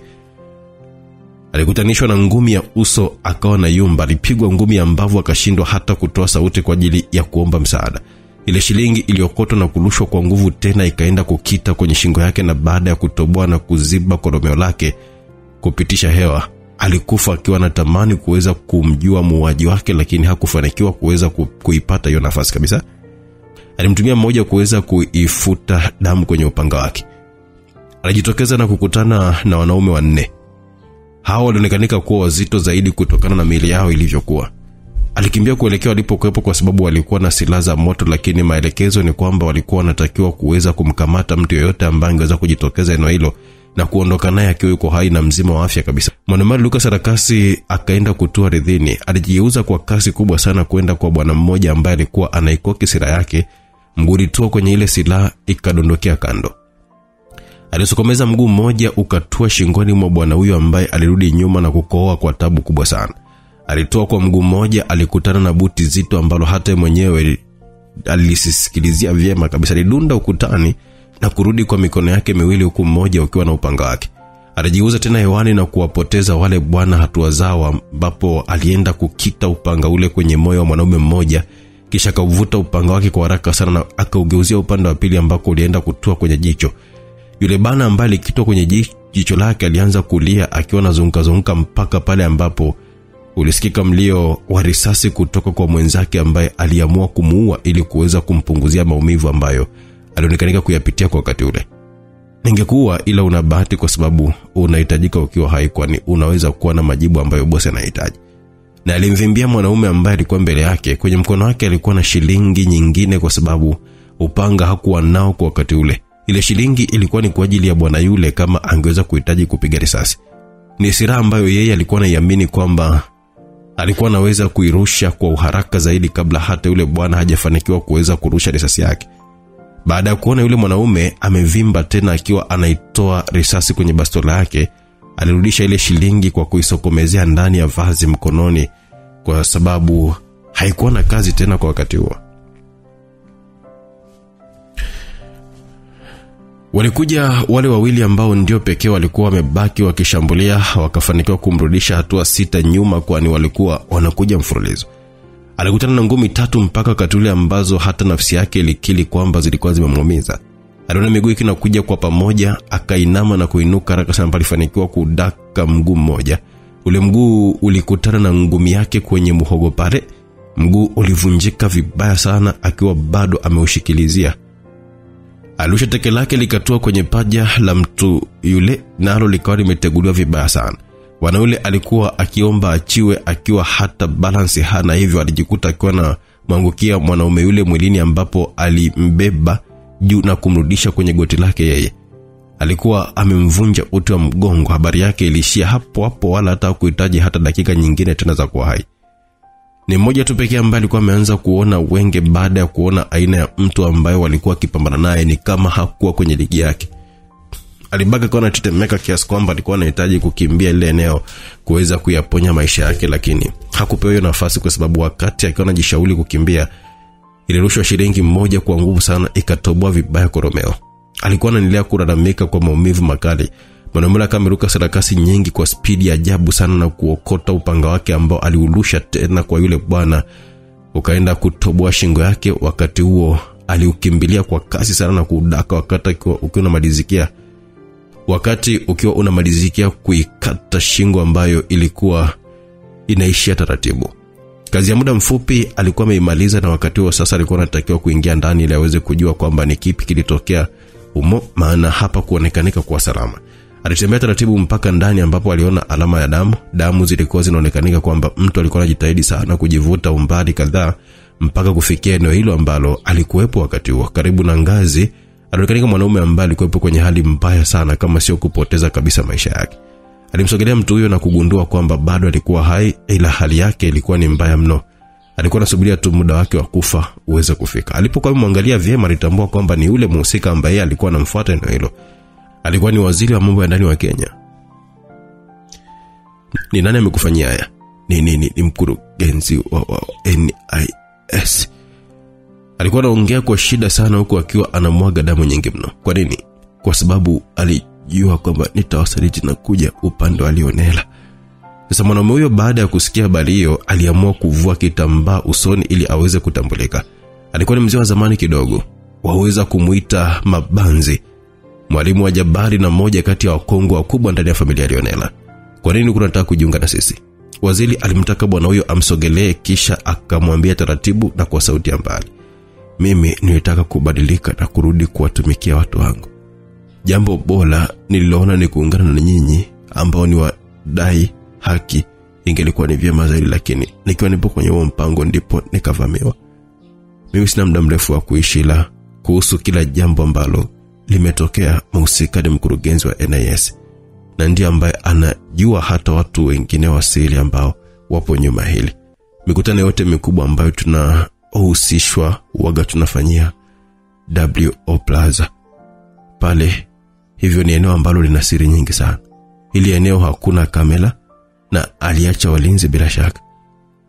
Kama asipopokea taarifa kutoka kwa mapema au asipopokea simu, lazima tutatuma watu wengi hili eneo, na sura yako ikionekanika utaanza kutafutwa Kenya nzima, kwa sababu hata ukifuta video za kamera hapa kuna mifumo ya siri sana ambayo inaweza kutunza matukio ya live na kule watakuona tu. Hivyo kama upo mwenyewe, ondoka Kenya haraka, ila ujue mbaya wenu ni huu. Alikuwa kinong'ona wakati akiwa anaongea naye. Alikuwa anaongea kwa sauti ya chini, lakini alimuelewa. Akiwa bado hajakamilisha yale ambayo alikuwa anataka kuyamalizia, alipoteza maisha rasmi, akiwa naamini kwamba angeweza kujivuta kwenye ngazi na kuifikia familia yake upande wa juu. Baada alisimama na kuangalia juu ya ngazi, alitambua kabisa kwamba familia lazima iliuawa, hivyo hakukuwa na haja ya kuendelea kupoteza muda. Alikuwa anataka kurudi kuripoti haraka sana Tanzania kwa bosi wake, kwa kuwa walikuwa wamepata moja kati ya karata muhimu kujua kwamba ni nani ambaye alikuwa yuko nyuma ya hayo mambo. Jamhuri ya Afrika ya Kati, Avenue Boganda, ni mtaa wa zamani ambao unapatikana ndani ya mji mkuu wa Jamhuri ya Afrika ya Kati. Ni mtaa ambao unaelekea katikati ya soko kuu la mji huo. Bangui bado ni mji ambao unatumia mpango mji wa wakoloni ambao unapatikana eneo la mto Ubangi River. Saa 5 kamili usiku kwa masaa ya huko, mji haukuwa umechangamka kwa ukubwa, ila pia haukuwa umepoa kivile, kwa sababu ilikuwa ni siku kubwa na nzito kwao. Ni siku ambayo alikuwa ametoka kumpumzisha rais wa taifa hilo, rais ambaye aliuawa akiwa anaenda kuwapa pole na moyo raia wake baada ya mlipuko mkali kuweza kutokea. Kwa bahati mbaya naye akauawa, na hata baada ya kuuawa hakukuwa na ushahidi wa moja kwa moja wa kupatikana kwa mhusika, kwani hakukuwa na ishara yoyote ile mahali ambapo alifanikiwa kupita. Walijitahidi kuweza kuangalia hata video za marejeo, lakini hakukuwa na mtu hata mmoja ambaye aliweza kumtilia mashaka, kwa sababu hakumuona mhusika kwenye eneo la tukio. Baadaye watu walipata taarifa kutoka watu kwamba wahusika walikuwa kwa Tanzania, lakini hawakuwa na imani na taarifa hizo mpaka pale walipokuwa wamepata taarifa rasmi kutoka kwa rais wa Tanzania. Ndipo walituma watu wao ili wakafanye tafiti na kuchunguza kama taarifa hizo zilikuwa na za kweli kwa asilimia zote 100, ili baada ya hapo ndipo waweze kuchukua hatua kali bila kufanya maamuzi kwa kushinikizwa au kufanya makosa ambayo yangelikuja kuwaletea madhara makubwa kwa baadaye. Watu walikuwa Tanzania, lakini hawakuwa na majibu ya moja kwa moja kutoka kwa watu wao, kutokana na taarifa ambayo walipewa na rais wa Tanzania kwamba watu wao kwa wakati huo waliungana na vyombo vya usalama vya Tanzania kuweza kuwatafuta wahusika milimani ambako hakukuwa na mtandao. Hivyo muda sio mrefu angeweza kuja kupokea taarifa rasmi na kamili kutoka kwa wao, na ndilo jambo ambalo watu hao walikuwa wanalisubiri pasipo kujua kwamba walikuwa wanasubiri treni kwenye stendi ya daladala. Alikuwa ameapishwa alikuwa makamu wa rais wa taifa hilo bwana Norbert Sullivan. Huyu ndiye ambaye alikuwa na rais mpya kabisa wa Jamhuri ya Afrika ya Kati, na wakati huo ambao watu waliokuwa wakihesabika mtaani, ambao wengi walikuwa majumbani kwao kuendelea kuomboleza, lakini wengi hawakuwa mbali na vyombo vya habari ili kuweza kupata dokezo juu ya mambo ambayo yalikuwa yanaendelea, hususan baada ya yale mambo ya kutisha kuweza kutokea. Mheshimiwa yule alikuwa akijiandaa kwa ajili ya kwenda moja kwa moja kuongea na watu wake na kuwapatia taarifa ambazo bila shaka aliona kwamba zilikuwa ni za muhimu kuweza kuzifanyia kazi kwa wakati ule. Ndugu zangu na raia wenzangu wa taifa bora la Jamhuri ya Afrika ya Kati, leo nasikitika na kuwapongeza kwa wakati mmoja kwa kufanikiwa kumpumzisha kiongozi wetu, mwalimu wetu, mpigania haki mwenzetu, lakini kwa wengine pia alikuwa ni mzazi na rafiki bora.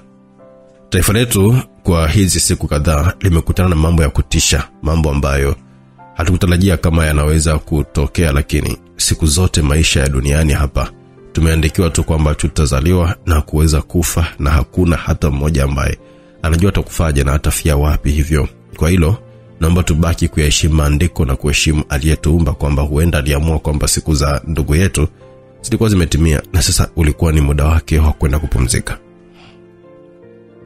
Sanjari jambo hilo ni kwamba sisi kama taifa tuna sheria zetu na taratibu zetu. Wote tunajua kwamba Muumba yupo na analitekea taifa hili amani ya kudumu kwa muda mrefu, hivyo tunahakika kwamba sio yeye ambaye alikuwa amefanya ukatili huu kwa taifa letu ambao unaweza kuleta majonzi mazito kwa maelfu ya watu wetu. Kuna kundi la watu kadhaa ambalo kwa maslahi yao binafsi lilikaa mahali na kuweza kuandaa mpango huu mbaya na muovu kwenye taifa letu, likaamua kusababisha hili jambo la kutisha sana. Hivyo kama rais mpya wa taifa hili teule na bora kutoka kwa Mungu, natangaza vita vya hadharani kabisa na hii familia ya Gavin Luka. Ni familia ambayo italipa gharama kubwa sana kwa haya ambayo wameyafanya, na nitahakikisha kila mmoja wao anakufa kwa kifo kigumu na kibaya ambacho kitakuwa na historia kwenye maisha yao yote. Kwa sasa hivi nasubiri ripoti kamili kutoka Tanzania ambayo kama wenyeji walikuwa wameomba wafuatilie wao kwanza, ndipo tuweze kuvihusisha na vyombo vingine vya usalama wa kimataifa kwa ajili ya kwenda kuua utawala wa hao washenzi na wauza madawa za kulevya. Hili halitapita hivi. Litakuwa na madhara ambayo kwao napenda niweze kutumia nafasi hapa kumshukuru rais wa Tanzania kwa moyo wake mkubwa tangu tatizo hili lilikuwa linatokea mpaka leo. Amekuwa ni mtu wa muhimu sana kwa upande wetu, na siku zote hajatwa hili, na haidi kwamba tutakuwa marafiki zao wakubwa sana. Mungu ibariki Jamhuri ya Afrika ya Kati. Kiongozi huyo alimaliza hotuba yake ambayo haikuwa na muda mrefu kisha kametoweka kwenye kamera. Baada ya kuondoka kwenye kamera, rais aliongoza moja kwa moja kwenye magari kuweza kurudi nyumbani kwake, kwa sababu mkutano huo hakufanikiwa kuifanyia Ikulu. Kutokana na lile tukio la mwenzake kuuliwa, ulinzi ulikuwa umeongezeka kama mara 2 zaidi ya mtangulizi wake, ili kuhakikisha kwamba hakuna tatizo lolote ambalo lilikuwa linamkuta kwa nyakati kama hizo. Mheshimiwa aliingia kwenye gari yake akiwa na mlinzi wake ambaye alikuwa mpya kutokana na kubadilika kwa mfumo mzima wa ulinzi wa rais huyo. Hivyo alikuwa anahitaji wakati huo autumie kuweza kuwaza mambo mengi kuhusu maisha na namna jinsi alivyokuwa anaenda kusimamia taifa hilo, kuhakikisha kwamba analipeleka kule ambako raia walikuwa wanatarajia kuzingatia. Alikuwa ameachiwa majukumu mazito na aliyekuwa mtangulizi wake kabla yake ambaye aliuawa. Baada ya kuingia alikuwa amevua koti lake la suti na kuliweka pembeni, akiwa hana hata muda wa kumwangalia mlinzi wake. Dereva aliwasha gari na kuanza kuondoka ile eneo, huku mbele yake na nyuma kukiwa kuna msafara wa gari zingine. Akiwa ndo kwanza anaanza kupata utulivu wake, alisikia mlio wa sauti ya kukoki bastola. Kwa mara ya kwanza alikuwa anahisi kwamba alikuwa amesikia vibaya, mpaka hapo alipogeuka ndipo aligundua kwamba alikuwa yuko sahihi. Kiasi kwamba yeye mwenyewe alibaki ameganda akiwa haamini kama kweli hayo yalikuwa yanatokea kwa wakati huo. Unafanya nini mpuzi wewe? Alifoka, lakini haikuwa na msaada. Simamisha gari, vinginevyo na muua rais wako. Mlinzi wake aliongea kwa sauti ambayo haikuwa na mzaha hata kidogo ndani yake, kiasi kwamba ikamlazimu dereva kupunguza mwendo. Waambie wenzako kwamba rais anahitaji kupata muda wa kupunga hewa kidogo, kisha mtaondoka, hivyo hakuna kutoa taarifa. Kama ukienda kinyume na mimi, basi nitawaua wote wawili hapa. Na baada ya kutoa taarifa, nipe vifaa vyako vya mawasiliano. Alikuwa dereva anafanya vile, kisha kama amekabidhiwa vile vifaa na kumgeukia tena rais ambaye mpaka wakati huo alikuwa yupo kwenye hofu, kwani hakuwa naamini kama siku hiyo ingeenda kuwa mbaya tena namna hiyo. Unajua kabisa kwamba ukifanya jambo la kipuuzi hauwezi kutoka ile eneo ukiwa hai. Hilo nalitambua. Hasa kwa unafanya upuuzi kwa namna hii. Hebu nipe hiyo silaha na nitafanya hili lijatokea. Haina haja, kwa sababu nimesafiri maili nyingi sana kwa ajili ya kuja hapa kuzungumza na wewe. Awe ni askari wa usalama wa taifa hili. Unamaanisha nini kusema kwamba tumesafiri maili nyingi kufika hapa? Nimekuja hapa kuzungumza na wewe kwa amani kabisa, hivyo sitarajii kama utanilazimisha mimi kuwa mtu wako hata mmoja. Na Emmanuel ni mtu mwenye busara nyingi sana, hivyo kabla hujafanya kosa lolote lile basi unatakiwa uhakikishe kwamba unanisikiliza kwanza ndipo ufanye maamuzi. Rais alitaka kuuliza swali jingine lakini alisita. Alisita kwa sababu na yule alionekanika kuivua ile sura yake ambayo ilikuwa usoni, sura ya mwanaume ambaye yeye alimtambua kama mlinzi wake, na ndipo hapo alipotambua kwamba hakuwa yeye bali alikuwa ni mtu mwingine ambaye alikuwa ameitumia hiyo nafasi. Who are you? Akiuliza kwa hofu akimaanisha kwamba wewe ni nani. Aliuliza kwa hofu, mheshimiwa. Una sura yangu tayari, ninaamini hilo. Watu wengi wameharibia jina familia yangu kwenye taifa lako. Unataka kuniambia kwamba haujawahi kuiona hii sura mahali popote pale? Ilikuwa ni swali gumu ila rahisi kulijua. Alipomtazama kwa umakini ndipo akagundua kwamba kweli alikuwa akimjua bwana huyo. Sura yake haikuwa ngeni hata siku moja, na ilikuwa ni sura ambayo alikuwa akijua vizuri sana. Ni nani huyo msikilizaji? Tufike mwisho katika sehemu ya pili hapa msikilizaji, na usikose kuwa nami katika sehemu itakayofuata. Itakuwa ni sehemu ya 3 tupate kujua huyu mtu ni nani na alikuwa na maongezi gani na huyu rais wa Jamhuri ya Afrika ya Kati, akidai kwamba familia yangu imeharibiwa sana sura na watu wako hapa Jamhuri ya Afrika ya Kati. Na ameweza kumtambua kwamba huyu mtaalamu ni nani kutokea wapi. Nakumbuka tu ni kwamba Lionel alikuwa amemtuma Othman Chunga kuja Afrika ya Kati kuongea na rais. Hakumwambia utaongeaje naye, lakini alijua kabisa kwamba huyu bwana akifika ataongea na rais, pamoja na kwamba anatafutwa sana katika Jamhuri ya Afrika ya Kati, lakini alijua kabisa kwamba mwamba akifika huko ataongea na rais bila shida. Na jamaa ndio huyu hapa sasa, bila shaka Othman Chunga bila shaka alikuwa ndani ya gari ya rais kama mlinzi wake, na yuko hapo kwa ajili ya kufanya naye maongezi. Wataongea kitu gani na rais atachukua maamuzi gani? Basi usikose kuwa nami katika sehemu ya 3 kujua nini kinaendelea. Mimi director wenu mtunzi ni Fabien Babuya. Tupo pamoja katika sehemu inayofuata kwa burudani zaidi. Mpaka wakati huo, bye bye.